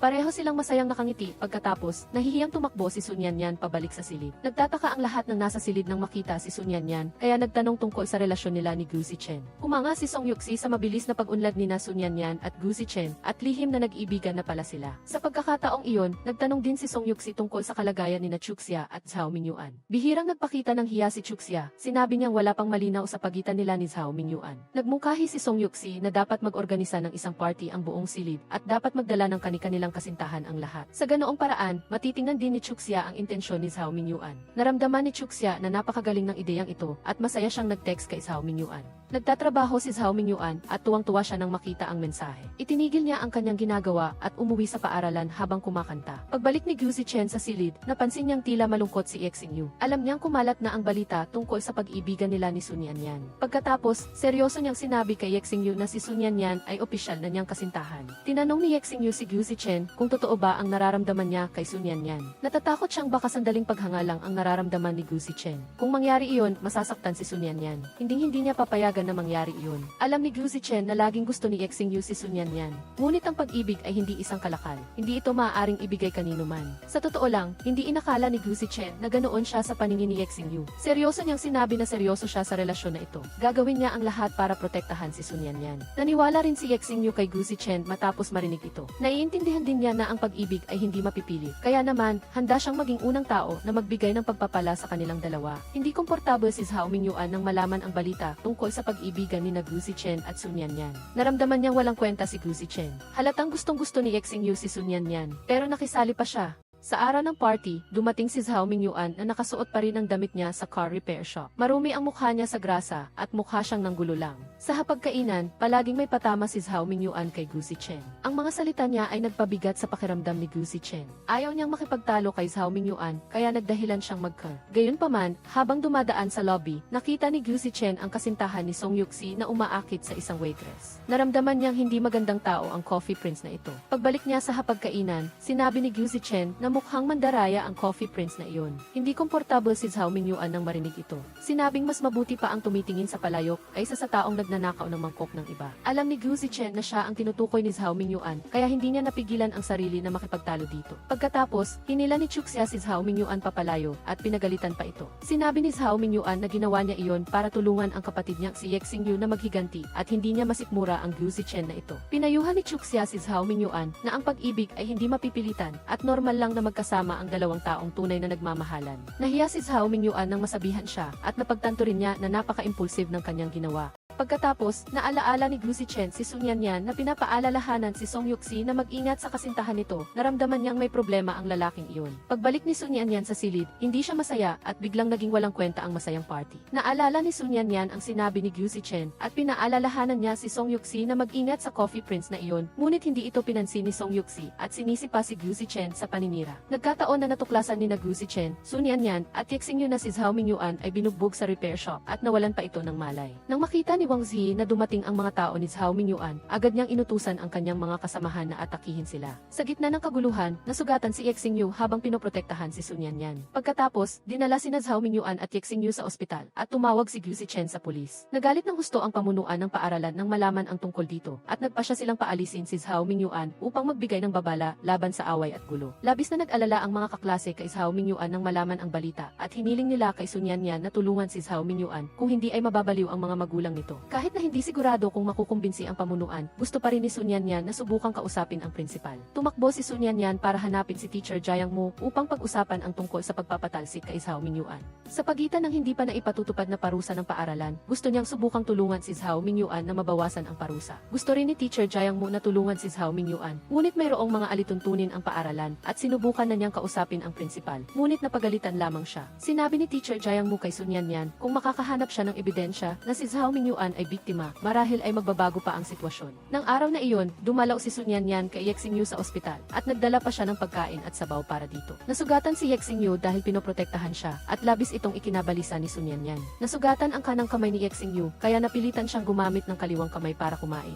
Nakaramdam ng awa si Sun Yanyan nang makita siyang nahihirapan sa pagkuha ng pagkain, kaya kinuha niya ang chopsticks ni Yexing Yu at sinubuan siya. Kinagabihan, nakatulog si Sun Yanyan sa kama ni Yexing Yu. Tiningnan ni Yexing Yu si Sun Yanyan na mahimbing na natutulog, bahagyang umangat ang sulok ng kanyang labi sa isang ngiti. Iniabot niya ang kanyang kamay upang haplusin ang buhok nito. Ngunit sa huli ay hindi siya naglakas loob. Kinabukasan, napansin ni Gu Zichen na wala si Sun Yanyan sa klase, kaya nag-aalala siyang hinanap ito. Sinabi sa kanya ni Song Yuxi na nagdala ng sabaw si Sun Yanyan kay Yexing Yu kahapon at hindi hindi na ito umuwi buong gabi. Sa sandaling iyon, pumasok si Sun Yanyan mula sa labas ng pinto at nilapitan siya ni Gu Zichen na naninibugho at maamong sinabi na gusto rin niyang uminom ng sabaw. Naramdaman ni Sun Yanyan na napaka-cute ni Gu Zichen nang makita niya itong ganoon, hindi niya inaasahan na ganoon ito kadaling magselos. Pagkatapos, espesyal na nagluto si Sun Yanyan ng maraming sabaw at nagluto pa ng chicken rice. Sa pagkakataong ito, dinala niya ang mga pagkain ito kasama si Gu Zichen sa ospital upang dalawin si Ye Xingyu. Upang hindi magselo si Gu Zichen, naghanda rin si Sun Yanyan ng bahagi para sa kanya. Kaya, nakahiga si Ye Xingyu sa kama ng ospital habang pinapanood sina Sun Yanyan at Gu Zichen na nagpapakita ng pagmamahal sa harapan niya. Maingat na nag-isip si Gu Zichen at sa wakas ay nagpa siya na lumabas at tulungan si Zhao Mingyuan. Nagpunta siya sa repair shop, naghahanap ng ebidensya. Tinanong niya ang may-ari kung mayroon bang surveillance camera dito. Sinabi ng may-ari na matagal nang sira ang camera. Pagkatapos, nagpunta si Gu Zichen kay Wang Zai. Nagkasundo silang dalawa na siya ang papalit kay Zhao Mingyuan sa parusa ng pagpapatalsik. Pumunta sina Gu Zichen at Wang Zai sa opisina ng principal. Pareho silang nagsabi na walang kinalaman si Zhao Mingyuan sa nakaraang away. Ang lahat ay kagagawa nilang dalawa, kahit na hindi naiintindihan ng principal kung ano ang nangyayari. Dahil sinabi na ng mga sangkot, wala na siyang magagawa kundi kanselahin ang parusa kay Zhao Mingyuan. Labis na natuwa si Zhao Mingyuan nang marinig niyang hindi siya pinaalis sa paaralan. Lubos siyang nagpapasalamat sa paaralan at sa kanyang mga kaklase. Ngunit nang pag-isipan niya itong mabuti, naramdaman niyang hindi lang ito simpleng bagay. Pagkatapos, nalaman ni Zhao Mingyuan ang katotohanan kay Teacher Jiang Mu. Naramdaman ni Zhao Mingyuan na napakalaki ng utang na loob na ito kay Gu Zichen at hindi niya ito matanggap. Matapos malaman ang katotohanan, tumakbo si Zhao Mingyuan para tanungin si Sun Yanyan kung alam niya ba ito. Nagulat din si Sun Yanyan nang marinig ito. Hindi niya inasahan na palihim na gagawin ito ni Gu Zichen. Naramdaman ni Sun Yanyan na parang hindi niya lubos na naiintindihan si Gu Zichen. Nagtanong pa siya kay Ye Xingyu tungkol sa pagkatao ni Gu Zichen. Sinabi ni Ye Xingyu sa kanya na si Gu Zichen ay isang napakabait na tao na laging gumagawa ng maraming bagay para sa iba ng palihim. Sa pangkaraniwan, kahit na mukha siyang medyo mayabang, kapag nagpasya na siyang gumawa ng isang bagay, gagawin niya ito hanggang sa dulo. Hindi kayang tiisin ni Teacher Jiang Mu na mapatalsik si Gu Zichen ng ganoon. Ikinuwento niya ang bagay na ito sa mga magulang ni Gu Zichen. Kung tutuusin, si Gu Wei ay isang taong hindi kayang kalabanin ng paaralan. Kung magsalita siya para kay Gu Zichen, marahil ay hindi na ito susundan pa ng paaralan. Nagalit ng husto si Gu Wei nang malaman niyang mapapatalsik ang kanyang anak. Tinawag niya si Gu Zichen at pinagalitan.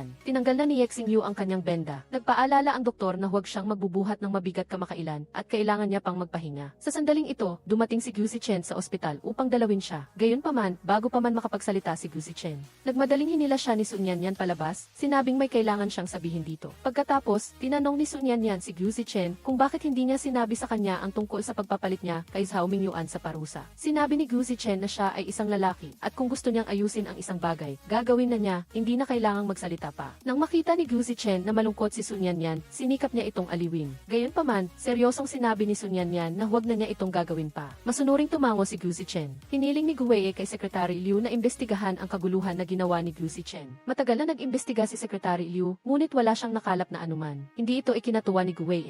Pagkatapos, tinanong niya si Secretary Liu kung malinaw na ba niyang naimbestigahan ang kasintahan ni Gu Zichen. Dali-daling inilabas ni Secretary Liu ang telepono at ipinakita kay Gu Wei ang impormasyong naimbestigahan niya. Kinuha ni Gu Wei ang telepono at pinalaki ang larawan ni Sun Yanyan. Naramdaman niyang pamilyar ang babaeng ito at parang nakita na niya ito kung saan. Maingat na nag-isip si Gu Wei at natuklasan niyang kamukha ni Sun Yanyan ang isang babae na nakarelasyon niya noong kolehiyo. Sa kasamaang palad, binigo niya ang babaeng iyon noon at hanggang ngayon ay hindi pa siya nakikipag-ugnayan ulit. Naalaala ni Gu Wei ang mga nakaraang kaganapan sa Incheon School at naramdaman niya ang matinding damdamin, sunod-sunod na lumabas sa kanyang isipan ang mga larawan ng nakaraan. Pagkatapos, sinabi ni Gu Wei na pupunta siya sa paaralan ngayon upang ayusin ang problema ni Gu Zichen. Nagulat si Secretary Liu dahil kanina ay sinabi niyang gusto pa niyang mag-imbestiga. Bakit bigla siyang gustong pumunta sa paaralan ngayon? Maya-maya, nakipagkita si Gu Wei sa principal upang makipag-usap para kay Gu Zichen. Sinabi niyang umaasa siyang papayagan ng paaralan ang kanyang anak na magpatuloy sa pag-aaral doon. Matapos makipag-usap sa principal, palihim na pumunta si Gu Wei sa mechanical and electrical class 2.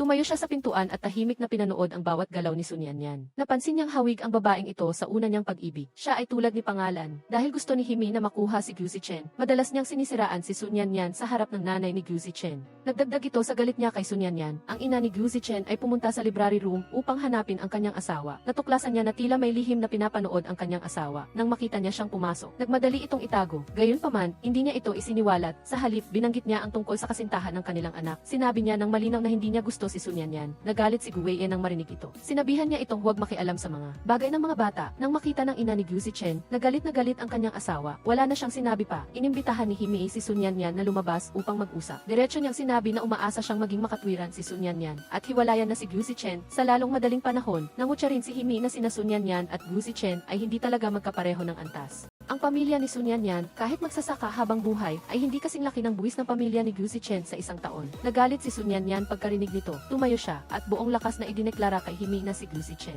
Ang taong ito, ay kailangan niyang mapasakamay, si Gu Zichen, upang makahanap ng sponsor para sa kompetisyon, ay kailangang magpakumbaba at magmakaawa sa kanyang ama. Gayunpaman, hindi madaling magbigay ng pera si Gu Weiye. Hiniling niya sa kanyang anak na lalaki, na pumirma sa isang kontrata. Kinuha ni Gu Zichen ang kontrata at tiningnan ito. Puno ito ng mga hindi kanais-nais na probisyon. Ngunit dahil gusto niyang maging maayos ang kompetisyon, pumirma na lang siya. Natuwa si Gu Weiye nang makita ang kanyang anak na masunuring pumirma sa kontrata. Sinabi niyang maaari pa nilang pag-usapan ang detalye ng kompetisyon. Dinala ni Gu Zichen si Sun Yanyan upang makita ang kanyang ama. Ang layunin ay upang siya mismo ang direktang makipag-usap tungkol sa proyekto ng kompetisyon. Sa simula, hindi alam ni Sun Yanyan na ang chairman ng Hao Cheng Group ay ang ama ni Gu Zichen. Nang magkita sila, doon lang niya ito natuklasan. Si Gu Weiye ay nagkaroon ng magandang impresyon nang makita si Sun Yanyan. Pagkatapos mag-usap, sinabi niya na maaari siyang magdesisyon na mamuhunan sa proyekto. Anumang pangangailangan sa hinaharap, sabihin lang. Sina Sun Yanyan at Gu Zichen ay labis na natuwa pagkarinig nito. Pareho silang nakangiti. Nagpahayag ng paghanga si Gu Weiye na may mahusay na estudyante sa Kuaning tulad ni Sun Yanyan. Kaya nagtanong na rin siya tungkol sa pinagmula ng pamilya niya. Sinabi ni Sun Yanyan na ang kanyang mga magulang ay parehong nagtapos sa Kuaning. Ang kanyang ama ay lubos na sumusuporta sa kanya na mag-aral doon. Pagkatapos, sa ilalim ng pagtatanong ni Gu Weiye, sinabi ni Sun Yanyan ang pangalan ng kanyang mga magulang at sinabi rin na matagal nang pumanaw ang kanyang ina. Si Gu Weiye ay na-excite nang marinig na ang mga magulang ni Sun Yanyan ay dati niyang kakilala. Lalo nitong kinumpirma ang kanyang hinala. Gayunpaman, nang marinig niyang pumanaw na si Xiuye, siya ay labis na nabigla at matagal bago siya nakalma. Nakita ni Gu Zichen na medyo nataranta ang kanyang ama kaya nagmamadali niyang hinila si Sun Yanyan palayo. Galit na galit ang may-ari ng repair shop dahil sa pakikipag-away ni Zhao Mingyuan. Sinabi niya na malaki ang pinsala sa tindahan. Kailangan magbayad ng bayad pinsala si Zhao Mingyuan.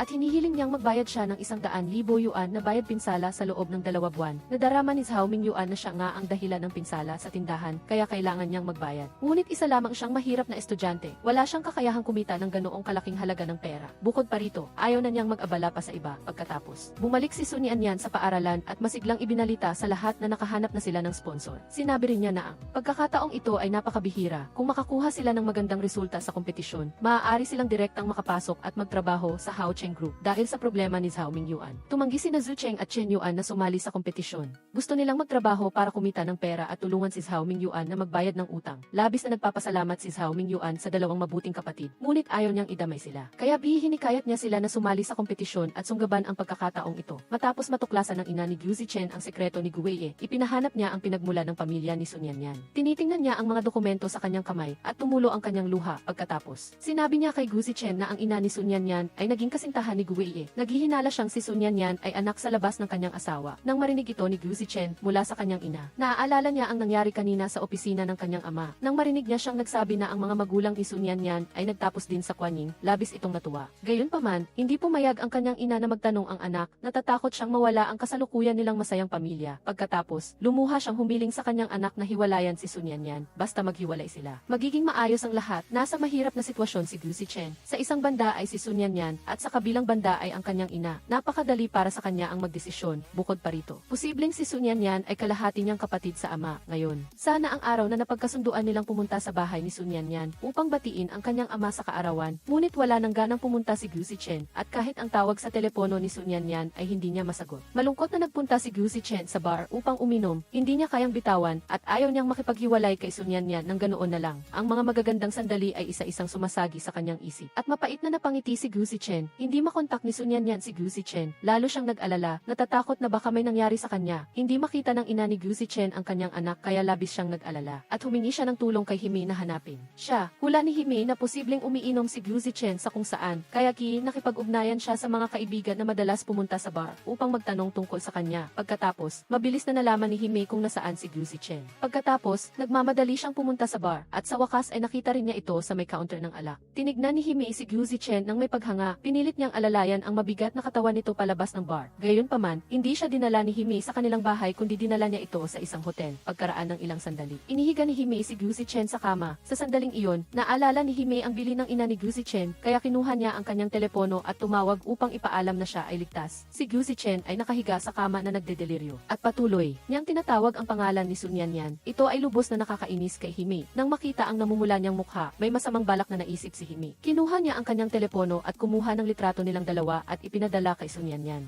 Si Sun Yanyan na noon ay balisa. Nang matanggap ang litratong ito, ay lalo siyang hindi mapakali at hindi makatulog. Buong gabi siyang dilat. Kinaumagahan, agad na kinuha ni Sun Yanyan ang telepono at hinanap si Gu Zichen upang humingi ng paliwanag. Gayunpaman, tiningnan lamang ni Gu Zichen ang litrato at sinabi sa kanya na totoo ang litrato. Alam ni Sun Yanyan kung ano ang ibig sabihin nito. Medyo nag-alala siya, nagalit ang ngipin at binigyan si Gu Zichen ng huling pagkakataon. Umaasang magpapaliwanag siya ng malinaw. Hindi inaasahan, iginiit pa rin ni Gu Zichen na totoo ang litrato. Masakit na umiyak si Sun Yanyan, pilit niyang pinigil ang damdamin at nakipaghiwalay kay Gu Zichen. Nang tumalikod at umalis si Sun Yanyan, pilit na pinanatili ni Gu Zichen ang kanyang kalmado, ngunit tumulo rin ang luha sa kanyang pisngi. Napansin ni Yexing Yu na may problema sa relasyon ni Gu Zichen at Sun Yanyan. At tinanong niya si Gu Zichen kung ano ang nangyari. Sinabi ni Gu Zichen sa kanya na sila ni Sun Yanyan ay naghiwalay na. Tinanong ni Yexing Yu ang dahilan, ngunit ayaw magsalita ni Gu Zichen. Pagkatapos, nagtanong ulit si Yexing Yu kay Sun Yanyan. Sinabi niya na si Hime na ang kasintahan ni Gu Zichen. Hindi makapaniwala si Yexing Yu, pakiramdam niya ay tiyak na mayroong hindi pagkakaunawaan.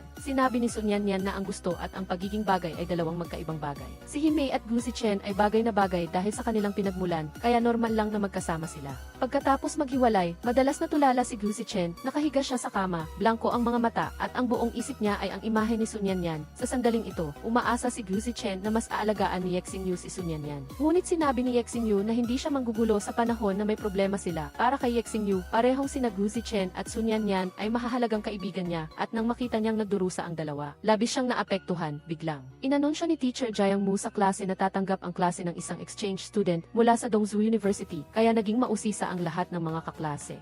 Pagkatapos, hiniling ni Teacher Jiang Mu sa lahat na palakpakan si Hime. Sa palakpakan ng lahat, umakyat si Hime sa entablado at ipinakilala ang sarili. Gayunpaman, si Sun Yanyan na nakaupo sa ibaba ay may masamang mukha, at ang kanyang kalooban ay napakasama. Sa wakas ay natapos din ang klase na puno ng mga tauhan. Tumakbo si Sun Yanyan palabas ng silid-aralan. Medyo naguguluhan sina Song Yuxi at Chuxia na nakaupo sa tabi niya. Ngunit sinundan pa rin nila siya. Hiniling ni Gu Zichen kay Hime na magpanggap na kanyang kasintahan at tuwang-tuwa namang pumayag si Hime nang marinig ito. Pagkatapos, sinadya ni Gu Zichen at Hime na magpakita sa harap ni Sun Yanyan at nagpanggap pa silang naglalambingan sa harap niya. Nang makita ito ni Song Yuxi at Chuxia, hindi sila makapaniwala, hindi nila inaasahang magiging ganoon kasama si Gu Zichen. Si Xiao Huang, na nakakita sa dramatikong tagpong ito mula sa malayo, ay labis na nasasabik. Mabilis siyang kumuha ng litrato at nagkuskus ng kanyang mga kamay sa tuwa. Naalala ni Sun Yanyan ang lahat ng nangyari sa kanila ni Gu Zichen at hindi niya mapigilan ang pag-iyak, pinigilan niya ang damdamin at pilitin ang sarili na kalimutan ang masamang taong nanakit sa kanya. Matagal na nag-isip si Sun Yanyan at sa wakas ay nakaunawa, marami pang gagawin sa buhay at kung walang pag-ibig, mas maraming oras ang mailalaan niya sa proyekto. Si Song Yuxi ay nagtatrabaho sa coffee shop gaya ng dati. Si Xujia ay nagpakita ng kanyang panloloko. Nagpanggap na nag-aalala at sinabihan si Yuxi na umuwi ng maaga at magpahinga. Walang malay na naniwala si Song Yuxi na nagmamalasakit si Xujia sa kanya, kaya pinauwi siya ng maaga at masaya siyang nagligpit ng gamit at umuwi sa paaralan. Gayunpaman, sa kalagitnaan ng daan, hinarang siya ng tatlong babae. Sinabi nila kay Song Yuxi na si Xujia ay isang manloloko at silang lahat ay nakikipag-date sa kanya. Sa simula, naisip ni Song Yuxi na isa lang itong hindi pagkakaunawaan. Ngunit nang ilagay sa harap niya ang malinaw na ebidensya ng mga litrato, lubos siyang natauhan. Ang grupo ay magkakasamang nagpunta sa coffee shop. Inilantad ang huwad na pagkatao ni Xujia. Ang mga babae ay hindi pumayag na maloko at sabay-sabay nilang sinugod at binugbog siya. Tumayo si Song Yuxi sa gilid at malungkot na tumawa nang makita ang tagpong ito at tumalikod at umalis. Pag-uwi ni Zhu Cheng mula sa trabaho, nakita niya si Song Yuxi na umiiyak sa upuan sa hardin at nagmadali siyang tumakbo upang magtanong. Malungkot na sinabi ni Song Yuxi na naghiwalay lang sila, ngunit pagkatapos noon, tumawa ng malakas si Zhu Cheng na pagtanto niyang medyo bastos siya, kaya nagmadali siyang aliwin ito. Sa totoo lang, masaya siya nang marinig ang balitang ito. Nagpapahiwatig ito na may pagkakataon siyang ligawan si Song Yuxi. Napansin ni Sun Yanyan na medyo abnormal ang Kwan Ning trio kamakailan. Simula nang maayos ang gulo, mas madalas silang umaalis sa klase. Pagkatapos, hiniling niya kina Song Yuxi at sa iba pa na alamin ang balita tungkol sa kanila. Tunay nang nalaman ni Song Yuxi ang dahilan. Sinabi niya kay Sun Yanyan na ang Kwan Ning trio ay ay madalas na nawawala dahil nagtatrabaho sila ng palihim upang kumita ng pera. Dahil sa nakaraang away na nagdulot ng malaking pinsala sa repair shop, hinihingi ng may-ari kay Zhao Mingyuan na magbayad ng 100,000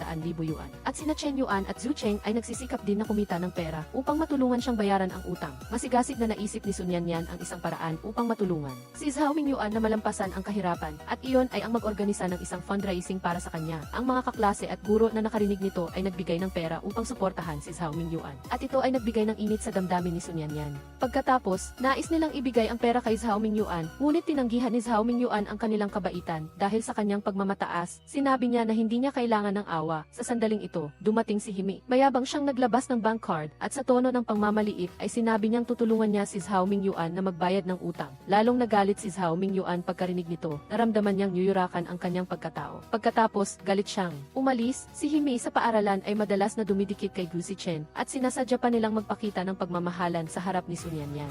Nang makita ni Chuxia ang mag-asawang ito, siya ay naasar. Sinabi niyang mahina ang mata ni Gu Zichen at anong klaseng tao ba si Hime. Pagkatapos magreklamo, tumalikod at umalis sina Chuxia at Song Yuxi. Pagkatapos, habang naglalakad sina Chuxia at Song Yuxi, biglang may isang babae ang yumakap kay Chuxia at nagpakilalang ina niya. Ang estrangherang babaeng ito ay naglabas ng maraming magagandang damit para kay Chuxia. Ngunit nag-react siya at itinulak palayo ang babae at tumakbo. Palayo na namumula ang mga mata. Si Chuxia, nang makita ang inang nang iwan sa kanya noon, ay hindi agad ito matanggap. Labis siyang nagdurusa at ikinulong ang sarili, humagulgol sa iyak sa loob ng silid. Nang makita ni Sun Yanyan na malungkot si Chuxia, mabait siyang nagbigay ng aliw. Ngunit sinabi ni Chuxia na hindi maiintindihan ng ibang tao ang sakit niya at hindi rin nila maiintindihan kung gaano kasakit ang iwanan. Dahil tinanggihan ni Zhao Mingyuan ang tulong ng kanyang mga kaklase, ibinigay ni Sun Yanyan ang naipong donasyon kay Teacher Jiang Mu. Ngunit sinabi ni Teacher Jiang Mu na bilang class monitor, maaari na si Sun Yanyan ang maghawak ng perang ito. Bukod pa rito, sinabi rin ni Teacher Jiang Mu kay Sun Yanyan na tinulungan niya si Zhao Mingyuan na makakuha ng student loan subsidy at ang paaralan ay nag-ayos na rin ng trabaho para sa kanyang mga magulang. Natuwa si Sun Yanyan nang marinig ito at nagmamadali niyang pinuri si Teacher Jiang Mu sa kanyang kahusayan.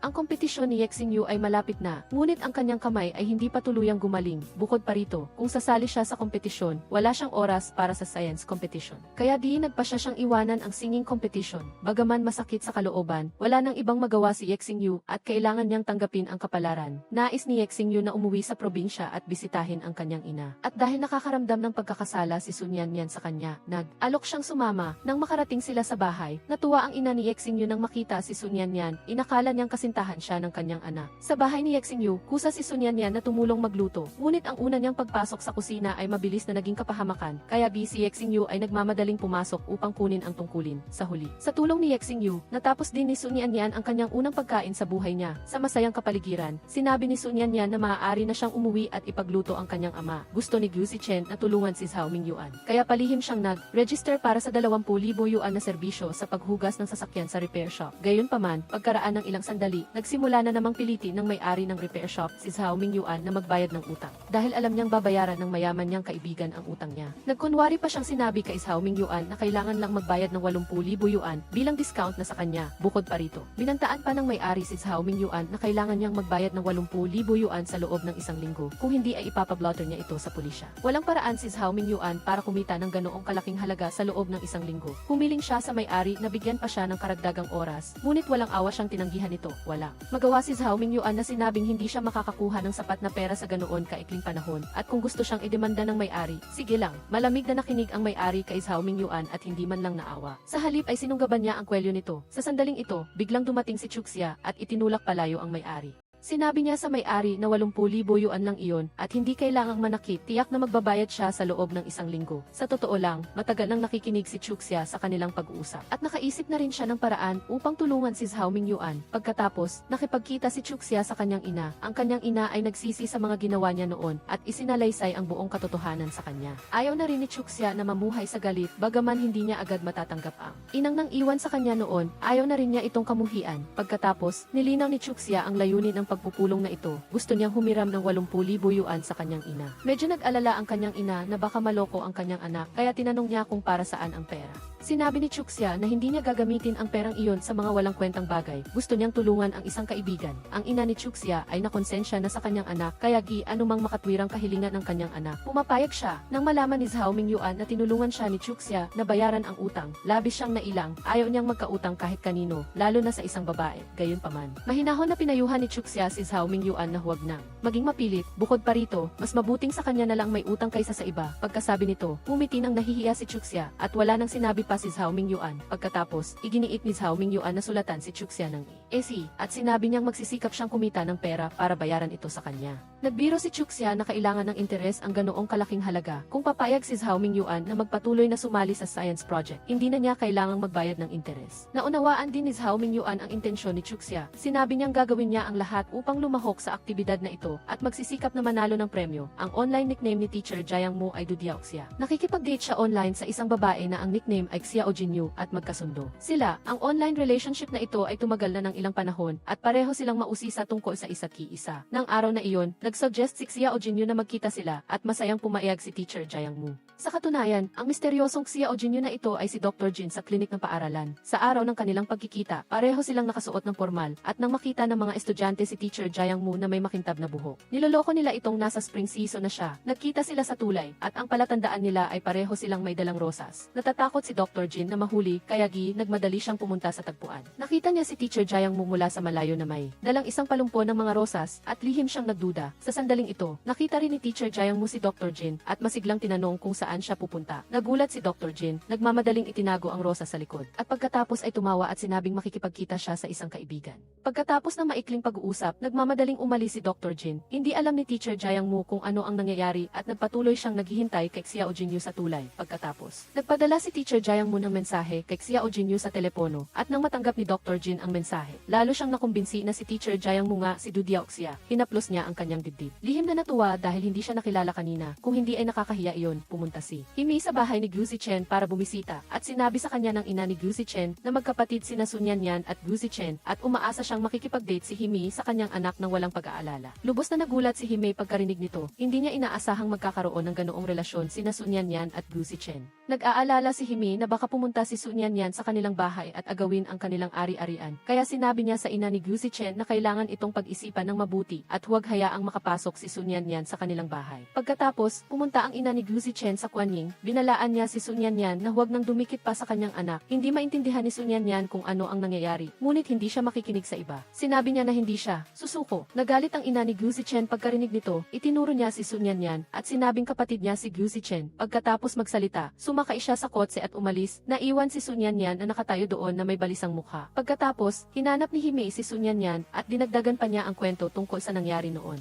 Sinabi ni Himei kay Sun Yanyan na ang kanyang ina ay isang kabit, kasal na ang kanyang tiya at tiyuhin, ngunit nakialam pa rin ang kanyang ina sa pamilya ng iba. Nagalit si Sun Yanyan pagkarinig nito. At sinabihan niyang nagsisinungaling si Himei. Biglang gumuho ang mundo niya, medyo naniwala na rin siya sa sinabi ni Himei at balak niyang imbestigahan at linawin ang bagay na ito. Tumawag ang organizer ng singing competition kay Yexing Yu at ipinaalam sa kanya na napili ang kanyang kanta. Nais bilhin ng kumpanya ang karapatang ari ng kanta at inimbitahan din siyang magtanghal. Labis na natuwa si Yexing Yu nang marinig ang balitang ito. At agad niyang ibinahagi ang magandang balita kay Gu Zichen. Masaya rin si Gu Zichen. Sinabi niyang, kailangan nilang ipagdiwang ito. Biglang nagring ang telepono ni Gu Zichen at ang kanyang ina pala ang tumatawag sa kanya para umuwi at kumain. Nang marinig ang boses ng kanyang ina na nag-aalala, nagmadali si Gu Zichen na pumayad. Ayaw na niyang malungkot pa ang kanyang ina. Pagka-uwi, labis na nag-alala si Gu Weiye kay Gu Zichen at sinabi pa niyang gusto niyang imbitahan si Sun Yanyan sa kanilang bahay para kumain. Sa sandaling ito, naramdaman ni Gu Zichen na si Sun Yanyan ay talagang anak sa labas ni Gu Weiye. Pagkatapos, nagsimulang magtalo ang mag-ama. Labis na na-excite si Gu Weiye at sinabi niyang walang utang na loob ang kanyang anak. Hindi na nakatiis si Gu Zichen kaya tinanong niya si Gu Weiye kung si Sun Yanyan ba ang kanyang anak. Nang marinig ito ni Gu Weiye, hindi siya makapaniwala at nagtanong siya pabalik sa kanyang anak kung nababaliw na ba ito at kung ano ang sinasabi niyang walang kwenta. Tiningnan ni Gu Zichen ang kanyang amang nagagalit at hindi na siya nakipagtalo pa, sa halip ay tumakbo siya at niyakap ito at tumawa at nagpasalamat sa kanyang ama. Si Gu Weiye ay tulalang-tulala, nakatayo lang doon. Pagkatapos, mabilis na tumakbo si Gu Zichen palabas ng bahay at nagtago siya sa ibaba ng bahay ni Sun Yanyan, ngunit hindi niya ito ginambala sa pagpapahinga, kundi tahimik lang siyang tumingala sa itaas na palapag. Bumalik si Gu Zichen sa paaralan at sinabi kay Yexing Yu na gusto niyang makipagbalikan kay Sun Yanyan at sinabi pa niyang pagpapanggap lang ang nangyari sa kanila ni Himi noon dahil nagkamali siya sa pag-aakala na si Su Nian An ay kanyang tunay na kapatid, kaya sinadya niyang iwasan ito. Ngayong nalutas na ang hindi pagkakaunawaan, maaari na siyang manligaw muli kay Sun Yanyan. Nang marinig ito ni Yexingyu, pinayuhan niya si Gu Zichen na tratuhin ng mabuti si Sun Yanyan at huwag na siyang gumawa pa ng mga bagay na magpapalungkot dito. Sa sandaling ito, nalulunod si Sun Yanyan sa misteryo ng kanyang pagkatao. Gusto niyang linawin ang bagay na ito, ngunit hindi niya alam kung paano magtatanong sa kanyang ama. Matagal siyang nagtanong ngunit wala pa ring resulta. Naghihintay na umalis ang kanyang ama para magtrabaho. Palihim na pumasok si Sun Yanyan sa silid ng kanyang ama at nagsimulang maghanap ng ebidensya. Matapos ang mahabang paghahanap, natuklasan ni Sun Yanyan ang isang larawan ng kanyang ama at ni Gu Weiye sa isang aklat. Nagulat siya at ang mga pagdududa sa kanyang isip ay tila nakumpirma pa. Pagkatapos, tinanong ni Sun Yanyan ang kanyang ama kung kilala niya ang chairman ng Hao Cheng Group na si Gu Weiye. Niloko ni Sudazi ang kanyang anak na hindi niya kilala ang sinuman, isa lang siyang taxi driver. Paano niya makikilala ang mga mayayamang iyon? Sa sandaling ito, inilabas ni Sun Yanyan ang larawan ng kanyang ama at ni Gu Weiye. At lumuluha siyang nagtanong tungkol sa kanyang pagkatao. Sinabihan siya ni Sudazi na huwag mag-isip ng kung ano-ano. Ngunit ayaw pa rin niyang sabihin sa kanya ang tungkol sa nangyari noon. Ayaw niyang maging emosyonal siya. Sa totoo lang, ang ina ni Sun Yanyan ay namatay sa isang aksidente sa sasakyan noong taong iyon. Labis siyang na-shock noon at nagbago ang kanyang pag-ugali. Malaki ang isinakripisyo ni Sudazi para gamutin siya, kaya ayaw niyang sabihin sa kanya ang tungkol doon. Hindi nagtagumpay si Sun Yanyan na makipag-usap sa kanyang ama, kaya umuwi na siya sa paaralan. Bago siya umalis, sinabi niya kay Sudazi na kahit hindi siya ang tunay niyang ama, ituturing pa rin niya itong ama. Hindi sinasadyang narinig ni Hime ang pag-uusap ni Sudazi at Gu Weiye tungkol sa nangyari noon. Narinig din niya na ang pagkamatay ng ina ni Sun Yanyan ay may kinalaman kay Gu Weiye. Tuwang-tuwa siyang nakaisip ng paraan upang pigilan sina Gu Zichen at Sun Yanyan na magkatuluyan. Naisip niya na kahit hindi magkapatid sina Sun Yanyan at Gu Zichen, si Gu Weiye ang dahilan ng pagkamatay ng kanyang ina at sapat na iyon para paghiwalayin silang dalawa. Nang araw na iyon, may dalang malaking palumpo ng rosas si Gu Zichen at hinanap si Sun Yanyan. At isinalaysay niya ang buong katotohanan tungkol sa hindi pagkakaunawaan sa kapatid. Pagkatapos, taos-pusong humingi ng tawad si Gu Zichen sa kanya at umamin ulit ng pag-ibig sa kanya. Gayunpaman, sinabi ni Sun Yanyan na ayaw na niyang makipagrelasyon ngayon. Bukod pa rito, lumipat pa si Hime sa Kuanying para kay Gu Zichen. Naunawaan ni Gu Zichen ang iniisip ni Sun Yanyan, ngunit sinabi niyang hindi mapipilit ang pag-ibig at hindi niya kayang talikuran ang kanyang tunay na pag-ibig. Pagkatapos, dinala ni Gu Zichen si Sun Yanyan para magkape at bahagyang nalutas. Ang hindi pagkakaunawaan sa pagitan nilang dalawa, naunawaan din ni Sun Yanyan kung bakit tumutol ang kanyang ama sa kanyang pag-aaral muli at nang malaman niya ang katotohanan. Naramdaman niyang naging irresponsable siya at may kasalanan sa kanyang ama. Si Hime ay laging naiinggit kay Sun Yanyan. Nang makita niya ito sa daan ay inasad niya silang magkapatid. Ayaw pansinin ni Sun Yanyan, ngunit lalo pang lumalala ang sinasabi ni Hime. Tinanong ni Sun Yanyan si Hime kung bakit siya laging pinupuntirya, at sinumbatan naman ni Hime si Sun Yanyan na kunwari ay inosente mula pagkabata. Inagaw si Gu Zichen at pagkatapos ay nagkukunwaring walang nangyari. Sinabi ni Sun Yanyan na tao si Gu Zichen at wala siyang kakayahang kontrolin. Ito, bukod pa rito, ang pag-ibig ay usapin ng dalawang tao, at ang pagpilit ay walang magandang resulta. Pagkatapos, ayaw nang makipagtalo ni Sun Yanyan kay Hime, kaya tumalikod at umalis siya. Gayunpaman, hinarang ni Hime ang kanyang daan at sinabing ayaw niyang makitang maging tulad ng kanyang ina si Sun Yanyan na sumira sa buhay ng dalawang lalaki. Labis na napaiyak si Sun Yanyan sa pang-aapi. Dinilatan niya si Hime at umalis. Ayaw ni Hime na makita si Gu Zichen na bumalik kay Sun Yanyan. Nagalit din siya dahil ginamit siya ni Gu Zichen at nagpasya siyang bigyan ang dalawa ng leksyon. Pagkatapos, sinamantala ni Hime ang kagustuhan ni Xiao Huang na sumikat at ipinasa niya rito ang impormasyon tungkol sa pinagmulan ni Sun Yanyan. Bukod pa rito, sinunod ni Xiao Huang ang utos ni Hime at nagsimula siyang lihim na magtipon ng ebidensya laban kay Sun Yanyan. Dahil narinig niya na si Sun Yanyan ay class monitor na inupahan ng paaralan, isa itong nakakagulat na balita para sa lahat. Pagkatapos, nagpanggap si Xiao Huang na matanda at nagpakilalang assistant ng DIAN ng Education Office ng paaralan. Sa pakikipag-usap niya sa ama ni Sun Yanyan, nalaman ni Xiao Huang ang impormasyon na si Sun Yanyan ay class monitor na inupahan ng paaralan. Bukod pa rito, ni-record pa niya ang buong pag-uusap. Natuwa si Hime nang malaman niyang nagtagumpay si Xiao Huang. Nagkunwari siyang sinabi kay Gu Zichen na hindi siya nag-aalala sa pagnanais nitong makipagbalikan kay Sun Yanyan. Nang naipost na sa online ang balitang ito, ngumiti ng mapanukso si Hime. Iba ang sinasabi ng bibig kaysa sa ginagawa. Pagkatapos, dumating sina Hime at Gu Zichen sa klase. Sa oras na ito, magulo na sa klase at ang lahat ay hindi nasisiyahan dahil sa balita na niloko sila ni Sun Yanyan. Ngumiti ng mayabang si Hime. Nagkunwari siyang nagtanong kung ano ang nangyayari. Sa sandaling ito, sinimulan ng mga kaklase na kondenahin ang pag-ugali ni Sun Yanyan at sinimulan ng Kuanying trio na ipagtanggol siya. Hindi na maaaring manatiling tahimik si Sun Yanyan. Sinabi niyang totoo ang balita. Sa simula, ayaw niyang mag-aral sa Kuanying Ying, kaya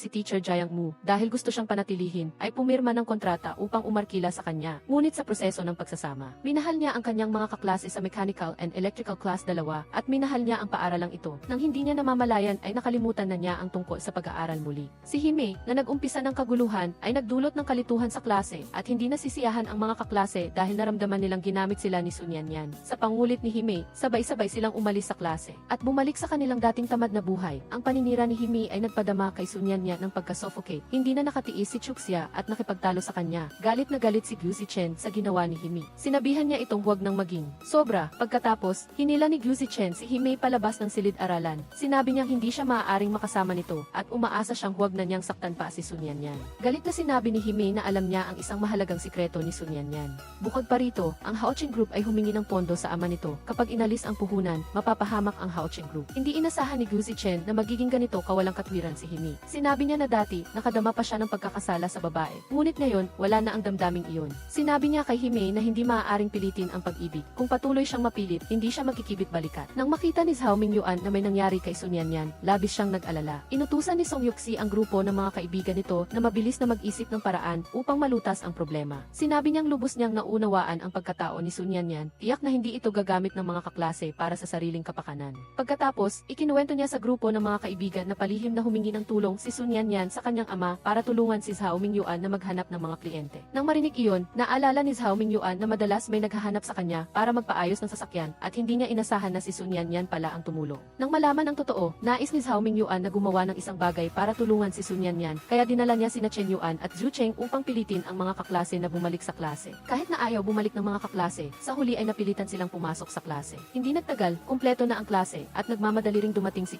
Jiang Mu nang marinig ang balita. Pagkatapos, umakyat si Sun Yanyan sa entablado upang humingi ng tawad sa lahat. Ikinuwento rin niya ang kanyang damdamin simula nang dumating siya sa Kuaning School. Sa huli, pinunit niya ang kanyang kontrata sa harap ng lahat at unti-unting nagpalakpakan ang mga kaklase sa ibaba. Dahil sa mga nagdaang pangyayari, nag-away ng matindi ang mga magulang ni Gu Zichen at nagalit ang kanyang ina at umalis. Nang malaman ni Gu Zichen ang tungkol dito, pinayuhan niya ang kanyang ina na huwag nang magalit dahil nalutas na ang misteryo tungkol sa pagkatao ni Sun Yanyan. Sinabi ng ina ni Gu Zichen na ayaw din niyang maging ganito, ngunit sa tuwing nakikita niya si Gu Wei na tinitingnan ang litrato ng babaeng iyon at palihim na nagpupunas ng luha, labis siyang nagagalit. Sinabi ni Gu Zichen na ang galit ay selos, pinayuhan niya ang kanyang ina na magtiwala pa sa kanyang ama dahil ang pagkakasundo ng pamilya ang pinakamahalaga. Dahil sa kanyang pagkakakilanlan, palihim na tiningnan ni Sun Yanyan ang mga gamit ni Sudazhai at minsan ay nagduda pa siya na hindi siya tunay na anak nito. Ngayong malinaw na ang katotohanan, taos puso siyang humingi ng tawad sa kanyang ama. Sinabi ni Sun Yanyan sa kanyang ama na naiintindihan na niya ang damdamin nito at ang pagtutol nito sa pag-ulit niya ng klase noon ay dahil sa pag-aalala nito sa kanyang kalusugan. Labis na naaliw si Sudazhai dahil hindi na nagtatampo ang kanyang anak at hindi na rin niya kailangan pang ikwento rito ang tungkol sa aksidente noong nakaraang taon. Nadaanan ni Zhao Mingyuan ang kainan ng pansit at nakita ang kanyang nakababatang kapatid na kumakain kasama ng isang estranghero. Pumasok siya at natuklasan na si Yexing Yu ang kasalo ng kanyang kapatid. Nagulat si Zhao Mingyuan, hindi niya inasahan na ang lalaking laging nagtuturo sa kanyang kapatid ay ang kanyang matalik na kaibigang si Yexing Yu. Sa totoo lang, hindi rin alam ni Yexing Yu na ang responsableng kuya na binabanggit ng nakababatang kapatid ay si Zhao Mingyuan, isa itong kakaibang tadhana. Gusto ni Zhao Mingyuan na imbitahan si Yexing Yu para sa isang magandang kainan, ngunit hindi ito pumayag dahil sa sitwasyon ng pamilya nito. Sinabi niya na hayaan na lang daw ang kainan na iyon kapag nakapasa na ang nakababatang kapatid sa high school ng mga piling mag-aaral. Pagkatapos, masaya silang tatlo na kumain ng pansit. Mayabang na hinarang ni Gu Zichen si Sun Yanyan sa harap ng pinto ng bahay nito at walang sabi-sabing hinila ito patungo sa isang coffee shop. Sa totoo lang, ginawa iyon ni Gu Zichen dahil gusto niyang makipag-usap ng malinaw kay Sun Yanyan, umaasa siyang mabibigyan siya nito ng isa pang pagkakataon. Habang nag-uusap, naantig din si Sun Yanyan sa mga salita ni Gu Zichen. Gusto rin niyang bigyan ang sarili niya ng pagkakataon dahil kung palalampasin niya ito ay magsisi siya. Sa ganito, nagkabati sina Gu Zichen at Sun Yanyan. Pagkatapos, hayagang inanunsyo ni Gu Zichen at Sun Yanyan sa buong klase na nagkabati na sila. Naiinis si Hime nang makita ang dalawa na nagpapakita ng pagmamahalan ng ganoon kaagara. Palihim niyang sinabi kay Sun Yanyan na ang pagkamatay ng ina nito ay may kinalaman kay Gu Wei. Labis na nagalit si Sun Yanyan nang marinig iyon at sinabi niya kay Hime na ang masamang bibig ay hindi naglalabas ng mabuting salita. Sinabi ni Hime kay Sun Yanyan na huwag siyang magalit kaagad at tanungin na lang ang kanyang ama pag-uwi. Dali-daling umuwi si Sun Yanyan at tinanong ang kanyang ama kung ano ang dahilan ng pagkamatay ng kanyang ina. Hindi maintindihan ni Sudazai kung bakit biglang nagtanong ang kanyang anak ng ganitong tanong. Nag-aalangan siya kung sasabihin ba niya ang totoo. Sa sandaling ito, sinabi ni Sun Yanyan sa kanyang ama na narinig niya na ang pagkamatay ng kanyang ina ay may kaugnayan kay Tiyugu. Dahil hindi na maitago, ikinuwento ni Sudazi ang buong katotohanan noong nakaraan. Sinabi niya na hindi maaaring ganap na sisihin si Gu Weiye sa bagay na ito, masasabi lang na ito ay tadhana. Lalo nang kinamumuhian ni Gu Zichen si Hime at hindi na niya ito iginalang sa harap ng lahat. Si Hime ay isang mayaman at spoiled na babae, hindi pa siya kailanman tinrato ng ganoon. Determinado siyang paghiwalayin sina Gu Zichen at Sun Yanyan. Dati, pinagtiisan ni Gu Zichen ang mga kilos ni Hime, ngunit ngayon ay hindi na niya talaga matiis. Sinabi niya rito na mukha na itong kasuklam-suklam ngayon. Nagalit si Hime nang marinig ang sinabi ng taong gusto niya. Masama niyang sinabi kay Gu Zichen na ang mga bagay na hindi ko makukuha, wag ding asahan ng iba na makukuha nila. Pagkatapos malaman ang katotohanan, naramdaman ni Sun Yanyan na hindi na siya maaaring manatili pa kay Gu Zichen. Ang bagay na ito ay hindi lamang tungkol sa kanya, kundi pati na rin sa matandang alitan ng nakaraang henerasyon. Bukod pa rito, ang ina ni Gu Zichen ay hindi rin pumapayag na magsama sila ni Gu Zichen. Naniniwala si Sun Yanyan na ang pag-ibig na walang basbas ay hindi magtatagal. Bukod pa rito, ayaw niyang pagturo-turuhan ang kanyang mga magulang. Pagkatapos, sinabi niya kay Gu Zichen ang kanyang iniisip. Kahit nalabag sa loob ni Gu Zichen ang makipaghiwalay, hindi rin niya ito pinilit na gumawa ng mga bagay na ikalulungkot niya. Sinabi niya kay Sun Yanyan na hihintayin niya ito palagi. Mabilis na nag-focus si Sun Yanyan sa proyektong Smart Bag. Ang mga kaklase ay naging napakasigasig din at paligsahan pa sina Chen Yuan at Gu Zichen sa usapin ng teknikalidad. Naisamantalahin ni Gu Zichen ang pagkakataong ito upang turuan si Xiao Huang ng leksyon. Ang paligsahan nila ni Chen Yuan ay kung sino ang mas mabilis na makahack sa computer at account ni Xiao Huang sa news publishing platform sa loob ng 1 minuto. Sa kapanapanabik na laban na ito, nanalo si Gu Zichen kay Chen Yuan sa maikling pagitan ng oras. Upang hikayatin ang diwa ng pakikipagpaligsahan ng mga kaklase, nagmungkahi si Sun Yanyan kay Yi Jiangmu na magdaos ng isang outing o paglalakbay sa labas. Mabilis na sumang-ayon si Yi Jiangmu dahil naisip niya na hindi pa nagagamit ang nakaraang donasyon at panahon na rin upang gantimpalaan ang lahat. Matagal nang may lihim na pagtingin si Yi Jiangmu kay Yi Si Kim at sa tuwing may oras, tumatakbo siya sa medical room o silid medical. Nang naisaayos na ang outing, dali-daling pumunta si Yi Jiangmu sa medical room para imbitahan si Yi Si Kim na sumama. Noong una, medyo nahihiya pa si Yi Si Kim, hindi niya alam kung dapat ba siyang sumang-ayon.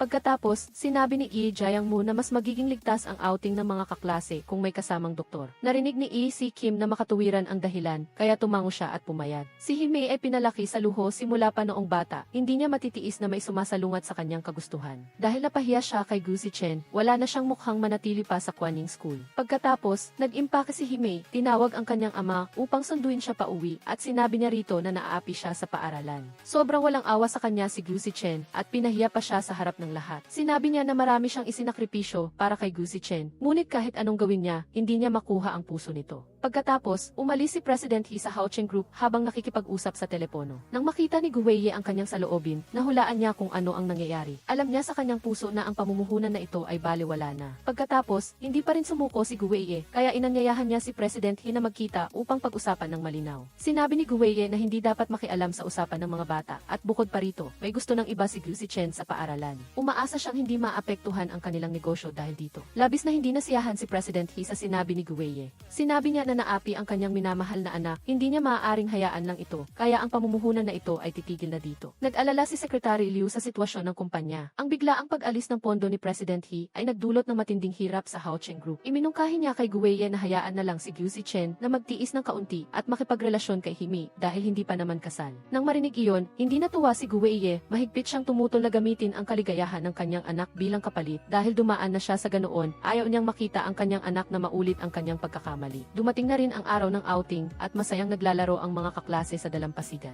Ang pag-ibigan ni Yi Jiangmu at Yi Si Kim ay unti-unting umiinit. Ang kanilang ninggas ng pag-ibig ay lalong nag-aalab, pati ang mga kaklase ay napansin ang pagmamahalan ng dalawa. Sa paglipas ng pakikisalamuha, natuklasan ni Yi Si Kim na hindi pala boring si Yi Jiangmu gaya ng inaakala niya. Isa rin siyang napaka-interesanting tao at madalas siyang napapatawa nito ng malakas. Sa romantikong dalampasigan na ito, ang mga selula ng pag-ibig ng lahat ay napukaw. Sinamantala rin ni Gu Zichen ang pagkakataong ito upang kumbinsihin si Sun Yanyan. Sinabi niya na tiyak na gagawin niya ang lahat upang tanggapin siya ng kanyang ina. Sa totoo lang, sa mga araw na ito, napag-isipan na rin ni Sun Yanyan ang maraming bagay. Ang mga nangyari sa nakaraan ay hindi na dapat pang panghawakan, naiintindihan nga ng kanyang ama, kaya wala na siyang dapat pang bigyan ng pansin. Sinabi ni Gu Zichen kay Sun Yanyan na ituring na lang ang mga nangyari bilang pagsubok ng langit at ngayon pa lang ang totoong simula. Pagkatapos magsalita, inabot niya ang kanyang kamay. Tiningnan ni Sun Yanyan ang kamay nito, ngumiti at inilagay ang kamay niya roon. Pagkatapos, mahigpit na hinawakan ni Gu Zichen ang kamay ni Sun Sun Yanyan na para bang mayroon siyang hawak na nawala at nabawi na kayamanan at hinding-hindi na niya ito bibitawan. Alam ni Zhao Mingyuan ang damdamin ni Chuxia para sa kanya, ngunit pakiramdam niya ay hindi maganda ang kanyang kalagayan at hindi niya ito mabibigyan ng magandang buhay. Kaya, palaging iniiwasan ni Zhao Mingyuan ang damdamin ni Chuxia. Alam ni Chuxia na may pasanin sa isip si Zhao Mingyuan, ngunit hindi rin niya ito kayang sukuan. Kahit na palaging sinasabi ni Chuxia na gusto niyang maging matalik na kaibigan ni Zhao Mingyuan, sa kaibuturan ng kanyang puso, gusto niyang maging kasintahan nito. Alam ng lahat ang damdamin ni Chuxia para kay Zhao Mingyuan at pinapayuhan nila itong maging mas agresibo. Para maging opisyal na kasintahan niya si Chuxia, ngunit hindi sumunod si Zhao Mingyuan, ayaw niyang magdusa si Chuxia kasama niya. Pagsapit ng gabi, nag-ihaw ang mga kaklase sa dalampasigan, masaya silang nagsasabit ng karne sa skewer. Si Song Yuxi ay nasa dressing room nag-aayos, gusto niyang lumabas na pinakamaganda ang hitsura. Nang makita ni na Chuxia at Sun Yanyan si Song Yuxi na nagme-makeup ng ganoon kaingat, inasar nila ang relasyon nito kay Zhu Cheng. Sa pagkakataong ito, sinabi rin ni Chuxia ang kanyang alalahanin, pakiramdam niya ay sapat na siyang naging agresibo, ngunit wala pa ring reaksyon si Zhao Mingyuan na nagpalungkot sa kanya. Pagkatapos, nagbigay ng ideya sina Sun Yanyan at Song Yuxi kay Chuxia. Pareho silang naniniwala na ang dahilan kung bakit hindi gumagawa ng hakbang si Zhao Mingyuan ay dahil mukhang lalaki ang pananamit ni Chuxia at wala man lang itong pagkababae. Pagkatapos magsalita, umalis silang dalawa sa silid, naiwan si Chuxia na nag-iisip. Sa totoo lang, medyo nag-alinlangan si Chuxia matapos marinig ang sinabi nila, palihim siyang nagpalit ng damit, nagsuot ng wig at ginaya si Song Yuxi sa pagme-makeup. Matapos maghanda, kinakabahan na humarap si Chuxia kay Zhao Mingyuan. Gayunpaman, nagulat si Zhao Mingyuan nang makita siyang ganoon at tinanong niya kung nagkamali ba si Chuxia ng ininom na gamot na yon. Ang mga kaklase sa paligid ay humalakhak din nang makita si Chuxia dahil nakakatawa talaga ang itsura niya. Nang makita ang reaksyon ni Zhao Mingyuan, nakadama si Chuxia ng hinanakit at tumakbo siyang umiiyak pabalik sa silid. Sinubukan si Sun Yanyan na habulin at aliwin siya, ngunit pinigilan siya ni Gu Zichen. Sa pagkakataong ito, sinaway ni Zhu Cheng si Zhao Mingyuan na manhid at inutusan siyang habulin kaagad si Chuxia. Pagkaraan ng ilang sandali, lumitaw si Zhao Mingyuan sa harap ng pinto ng silid. Humingi siya ng tawad kay Chuxia. Sa loob ng silid, labis na nalungkot si Chuxia. Sinabi niyang sinaktan siya ni Zhao Mingyuan. Sinubukan niyang magbago para bumagay sa gusto nito, ngunit wala siyang natanggap na tugon. Habang nagsasalita, humagulgol si Chuxia sa pag-iyak at naramdaman ni Zhao Mingyuan na nakatayo sa labas ng pinto na hindi siya karapat-dapat maging lalaki. Pagkatapos, nagtapat si Zhao Mingyuan ng pag-ibig kay Chuxia. Sinabi niyang gusto niya ito, anuman ang anyo nito. Laking tuwa ni Chuxia nang marinig iyon. Matagal nang gustong imbitahan ni Su Dazhai si Gu Zichen sa bahay nila para kumain, ngunit wala pang pagkakataon. Nang matapos ang outing na ito, tinawagan niya ang kanyang anak at sinabihan itong isama si Gu Zichen sa bahay para kumain. Noong araw na iyon, bumili si Gu Zichen ng ilang regalo para bisitahin si Su Dazhai. Labis na natuwa si Su Dazhai nang makita si Gu Zichen at abala siya sa pagluluto para sa kanilang dalawa. Habang kumakain, nagpasalamat si Su Dazhai kay Gu Zichen sa pagliligtas nito sa kanyang anak. Sinabi niya na lubos siyang sumasang-ayon na magsama sina Gu Zichen at ang kanyang anak dahil sa dami ng pinagdaanan nila, ito na ang tadhana. Pagkatapos, ikinuwento ni Su Dazhai ang mga pangyayari noon kay Gu Zichen. Sinabi niya na ang pinakamalaking hiling niya ay ang kanyang anak ay mabuhay ng payapa at malusog. Sinabi ni Gu Zichen kay Su Dazhai na palagi siyang mananatili sa tabi ni Sun Yanyan upang protektahan siya at hindi niya hahayaang makaranas ito ng anumang kapahamakan. Kukumbinsihin din niya ang kanyang ina na tanggapin si Sun Yanyan. Gusto ni Himi na gamitin si Xing Yu para paghiwalayin sina Gu Zichen at Sun Yanyan. Nangako siya na bibigyan niya ito ng malaking halaga ng pera na sapat na upang ipagamot ang ina nito. Natawa si Xing Yu nang marinig ang sinabi ni Himi. Sinabi niyang hindi niya kailangan ang maruming pera na iyon. Nang tanggihan siya ni Xing Yu, binalingan ni Himi si Sun Yanyan para hamunin ito. Sinabi niya kay Sun Yanyan na nasa kamay niya ang kaligtasan ng Hao Cheng Group. Kapag hindi na siya nagbigay ng pondo para sa Hao Cheng Group, magiging pulubi ang kanilang pamilya. Hindi na tinag si Sun Yanyan sa mga sinabi ni Himi. Tinawanan niya si Himi dahil kawawa ito, ginagamit pa ang pera para bilhin ang pag-ibig ni Gu Zichen. Noong araw na iyon, bumalik si President He sa Hao Cheng Group. Nilinaw niya ang kanyang pananaw kay Gu Weiye. Kung babalik si Gu Zichen sa kanyang anak na babae, mamumuhunan agad siya sa Hao Cheng Group. Nang marinig iyon, tumuto si Gu Weiye. Sinabi niyang hindi niya sisirain ang kaligayahan ng kanyang anak para sa kapakinabangan ng negosyo. Bukod pa rito, ang pagbasura sa kontrata ay hindi lamang makasasama sa Hao Cheng Group, kundi magdudulot din ng malaking pagkalugi sa He Group. Gayunpaman, matigas na sinabi ni President He na basta't mapasaya si Himi, handang magtiis ng pagkalugi ang He Group. Pagkatapos, nang makita ang matigas na paninindigan ni Gu Weiye, hindi na nag-usap pa si President He, tumalikod at umalis sa opisina. Pagkatapos, nag-isip ng malalim si Gu Weiye, naramdaman niyang hindi niya dapat idamay ang kanyang asawa at anak. Hindi niya maaaring hayaang pasanin nila ang pagkabigo sa negosyo, dahil ang problemang ito ay maaaring maging sanhi ng pagkalugi ng kumpanya at pagkabaon sa utang. Nagsasawa na rin siyang manirahan kasama ang ina nito, kaya siya nagmungkahi ng diborsyo. Sa galit, pinalayas ng kanyang ina si Gu Weiye at padalos-dalos na pinirmahan ang papeles ng diborsyo. Hindi nagtagal, nalaman ni Gu Zichen ang tungkol sa diborsyo ng kanyang kanyang mga magulang, tumakbo siya sa kumpanya para tanungin ang kanyang ama kung bakit gusto niyang malaman ang tunay na dahilan. Gayunpaman, ayaw sabihin ni Guweye ang totoo sa kanyang anak, sinabi lang niya na napag-isipan niya na itong mabuti. Sa patuloy na pagtatanong ng kanyang anak, sinabi ni Guweye na wala na silang pagmamahala ng kanyang ina. Siyempre, hindi naniwala si Gu Zichen sa sinabi ng kanyang ama, nagpasya siyang siya mismo ang mag-imbestiga at alamin ang katotohanan. Nang malaman ni Sun Yanyan ang nangyari sa pamilya ni Gu Zichen, naramdaman niyang mayroong nakatago.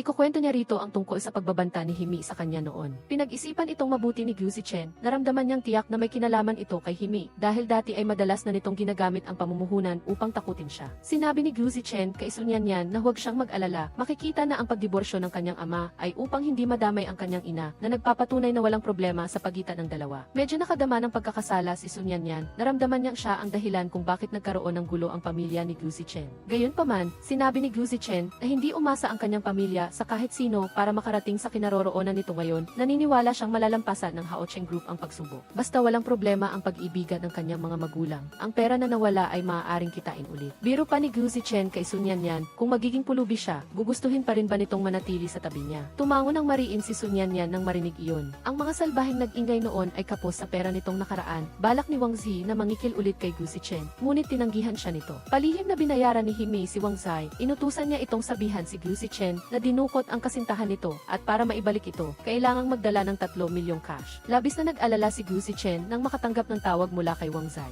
Nagmamadali siyang tumawag kay Sun Yanyan, ngunit hindi niya ito makontak. Tinanong niya ang mga nasa paligid, ngunit wala ring nakakita sa kanya. Nataranta si Gu Zichen at tumawag sa kanyang ina, humingi siya ng tulong sa ina na maghanda ng pera. Kahit na kailangan ng pera ang kumpanya ngayon, ngunit dahil buhay ng tao ang nakataya, syempre, ito ang dapat unahin. Napakabilis, nakuha ni Gu Zichen ang 3 milyon mula sa kumpanya at sa kanyang ina, mag-isa siyang sumakay ng taksi, patungo sa pinag-usapang lugar. Nang makita si Wang Zi at ang kanyang mga kasamahan, hiniling ni Gu Zichen na pakawalan nila ang tao at binuksan niya ang maleta para ipakita sa kanya. Nang makita ni Wang Zi ang pera, umisi ito ng masama at sinenyasan niya ang mga tao sa likuran na lumabas. Sa sandaling ito, dahan-dahang lumabas si Hime mula sa likuran, mayabang ang kanyang mukha. Labis na nagalit si Gu Zichen, hindi niya inasahan na isang dula pala ito na inayos ni Hime. Pagkatapos, galit na itinuro ni Gu Zichen si Hime, sinabing kung hindi dahil kay Sun Yanyan, hindi siya pupunta rito. Binigyan ni Hime si Wang Zai ng 100,000 yuan para bayaran ito. Gayunpaman, hindi na kontento si Wang Zi at ang kanyang mga kasamahan sa 100,000 yuan, tinitingnan nila ang 3 milyon na dala ni Gu Zichen. Pagkatapos, dinala ni Wang Zi ang kanyang dalawang kasamahan upang nakawan ang pera. Plano nilang tahimik na patayin sina Hime at Gu Zichen dahil isa itong liblib na lugar, walang makakakita. Napansin ni Gu Zichen na may hindi maganda. Agad niyang sinabihan si Hime na tumabi at siya naman ay sumugod para makipag-away kina Wang Zi at sa mga kasamahan nito. Gayunpaman, paano magiging kalaban ng mga salbahe si Gu Zichen nang mag-isa? Sa ilang hampas lang ay bumagsak siya sa lupa. Natakot si Hime nang makita ang eksenang ito. Sinubukan niyang pigilan sina Wang Zi at ang mga kasamahan nito na huwag saktan si Gu Zichen. Labis na natuwa si Wang Zai nang makita si Gu Zichen na nakahandusay sa isalupa. Pinulot niya ang maleta ng pera at binuksan. Sa gitna ng labis na kagalakan, natuklasan niya na puno ng mga lumang papel ang maleta. Napagtanto ni Wang Zi na naloko siya, kaya labis siyang nagalit. Sumugod siya at binugbog si Gu Zichen nang walang awa. Sa isang malabo na estado, sinabi ni Gu Zichen na bangkarotin na ang kanilang pamilya at wala na silang pera. Natakot si Hime nang makita si Gu Zichen na binubugbog at patuloy siyang umiiyak at pinipigilan si Wang Zai na huminto na. Nang marinig niyang humihingi ng pera si Wang Zai, sinabi niya kaagad na mayaman ang kanilang pamilya at maaari siyang tumawag sa kanyang ama para magdala ng pera. Pagkatapos, tinawagan ni Hime ang kanyang ama at umiiyak na sinabi na dinukot siya. Naiinip na inagaw ni Wang Zi ang telepono. Hiniling niya sa ama ni Hime na mabilis na maghanda ng 1 milyong cash, kung hindi ay papatayin niya ito. Nang marinig ni President He na dinukot ang kanyang anak, nagmamadali siyang naghanda ng cash at nagmamadaling pumunta sa labas ng bayan.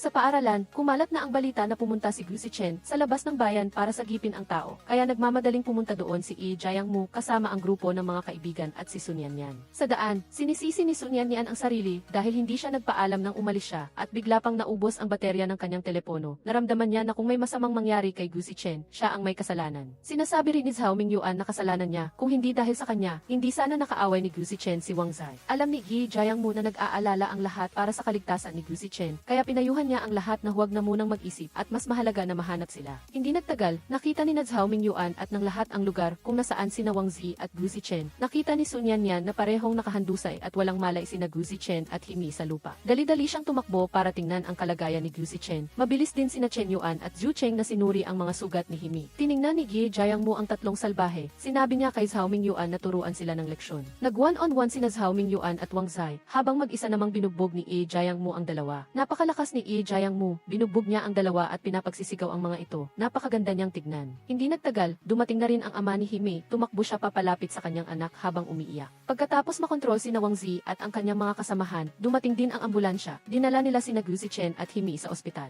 Nang marinig ng mga magulang ni Gu Zichen na malubhang nasugatan ang kanilang anak, nagmamadali silang pumunta sa ospital. Nagbantay sila sa tabi ng kama at hinintay na magising ang kanilang anak. Nang magising si Hime, nalaman niyang nagkamali siya. Ang katotohanang isinakripisyo ni Gu Zichen ang kanyang sarili para iligtas siya. Kahit hindi sila magkasundo ay nagdulot sa kanya ng matinding pagkakasala. Pagkatapos, pumunta si Hime sa silid ni Gu Zichen at humingi ng tawad sa harap ng lahat. Nang makita ng mga magulang ni Gu Zichen ang kanyang taos-pusong saloobin, hindi na nila ito sinundan pa at sinabihan pa nila itong magpakita sa pulisya upang makakuha ng awa. Habang naka-ospital si Gu Zichen. Pagkatapos, ipinaalam ni Yi Jiangmu sa mga kaklase ang magandang balita na ang kanilang proyektong Smart Bag ay nanalo ng unang gantimpala sa National Student Science and Technology Competition. Sa hinaharap, may kumpanyang kukuha nito para kumpletuhin at gawing produkto. Lahat ng mga kaklase ay labis na natuwa sa magandang balitang ito. Nagtipon-tipon sila at nagsigawan. Nagmadali rin si Sun Yanyan na pumunta sa ospital para ipaalam ang balita kay Gu Zichen na walang malay. Sa mga araw na ito, sa tuwing may oras, pumupunta si Sun Yanyan sa ospital para alagaan si Gu Zichen. Nakita ng ina ni Gu Zichen ang lahat at dahan-dahan siyang tinanggap nito sa kanyang puso. Noong araw na iyon, nagtipon ang mga kaklase sa tabi ng kama ni Gu Zichen. Ikinuwento nila sa kanya ang mga masasayang nangyari noon, umaasa na magising siya.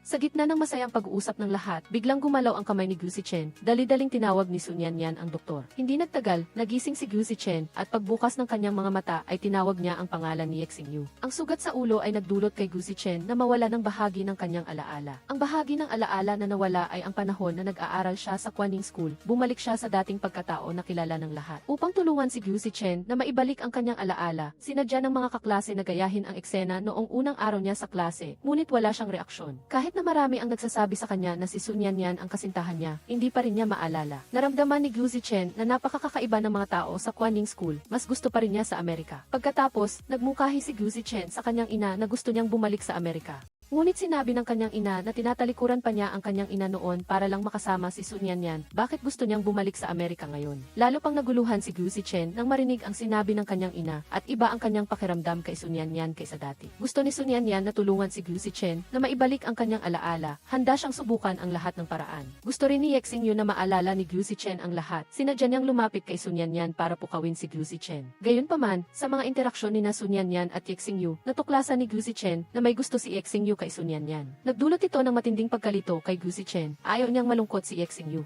Kaya ang pagiging agresibo ni Sun Yanyan ay hindi niya pinansin. Noong araw na iyon, mag-isang nakaupo si Sun Yanyan sa tabi ng lawa sa paaralan. Nakatitig siya sa ibabaw ng lawa. Sa sandaling ito, hindi rin namamalaya na pumunta si Gu Zichen doon, maging siya ay hindi alam kung bakit siya pumunta. Tiningnan ni Sun Yanyan si Gu Zichen na walang emosyon, nagdesisyon siyang sumugal. Kahit hindi siya marunong lumangoy ay tumalon siya sa lawa. Mabilis ding tumalon si Gu Zichen nang makita iyon. Sa pagkakataong ito, nagbunga ang ginawa ni Sun Yanyan. Pagkatapos niya itong iligtas mula sa tubig, na ibalik ang alaala ni Gu Zichen, ang mga magagandang sandali ay naglaro sa kanyang isip na parang isang pelikula. Tiningnan ni Gu Zichen si Sun Yanyan. Siya ay may pagmamahal na nagsabing naaalala na niya ang lahat. Pagkatapos, mahigpit na niyakap ni Gu Zichen si Sun Yanyan, niyakap niya ito at umiyak sa tuwa. Nagdaos ang paaralan ng pagdiriwang bilang parangal sa napanalunang gantimpala. Sa seremonya, palihim na ipinaalam ni Yi Jiangmu sa punong guro na magiging ama na siya. Pinuri siya ng punong guro nang marinig iyon dahil napakataas ng kanyang efficiency. Hindi maitago ni Yi Jiangmu ang kagalakan sa kanyang mga mata. Sinabi niyang matagal na silang kasal ni Yi Si Kim at hindi lang nila ipinahayag sa lahat. Hayagang ipinakita ni Gu Zichen at Sun Yanyan ang kanilang pagmamahal. Nagkatuluyan din sina Zhao Mingyuan at Chuxia. Maging sina Song Yuxi at Zhu Cheng ay magkasama na. Lahat ay natagpuan ang sarili nilang kaligayahan. Sumikat din si Yexing Yu matapos ang isang kanta at naging sikat na bituin. Ang Kuanyin University of Mechanical and Electrical Engineering, ang mahiwagang kapaligiran na ito ay naging saksi sa sariling kwento ng bawat isa. Ang serye ay nagtatapos na dito. Salamat sa panonood ng buong video.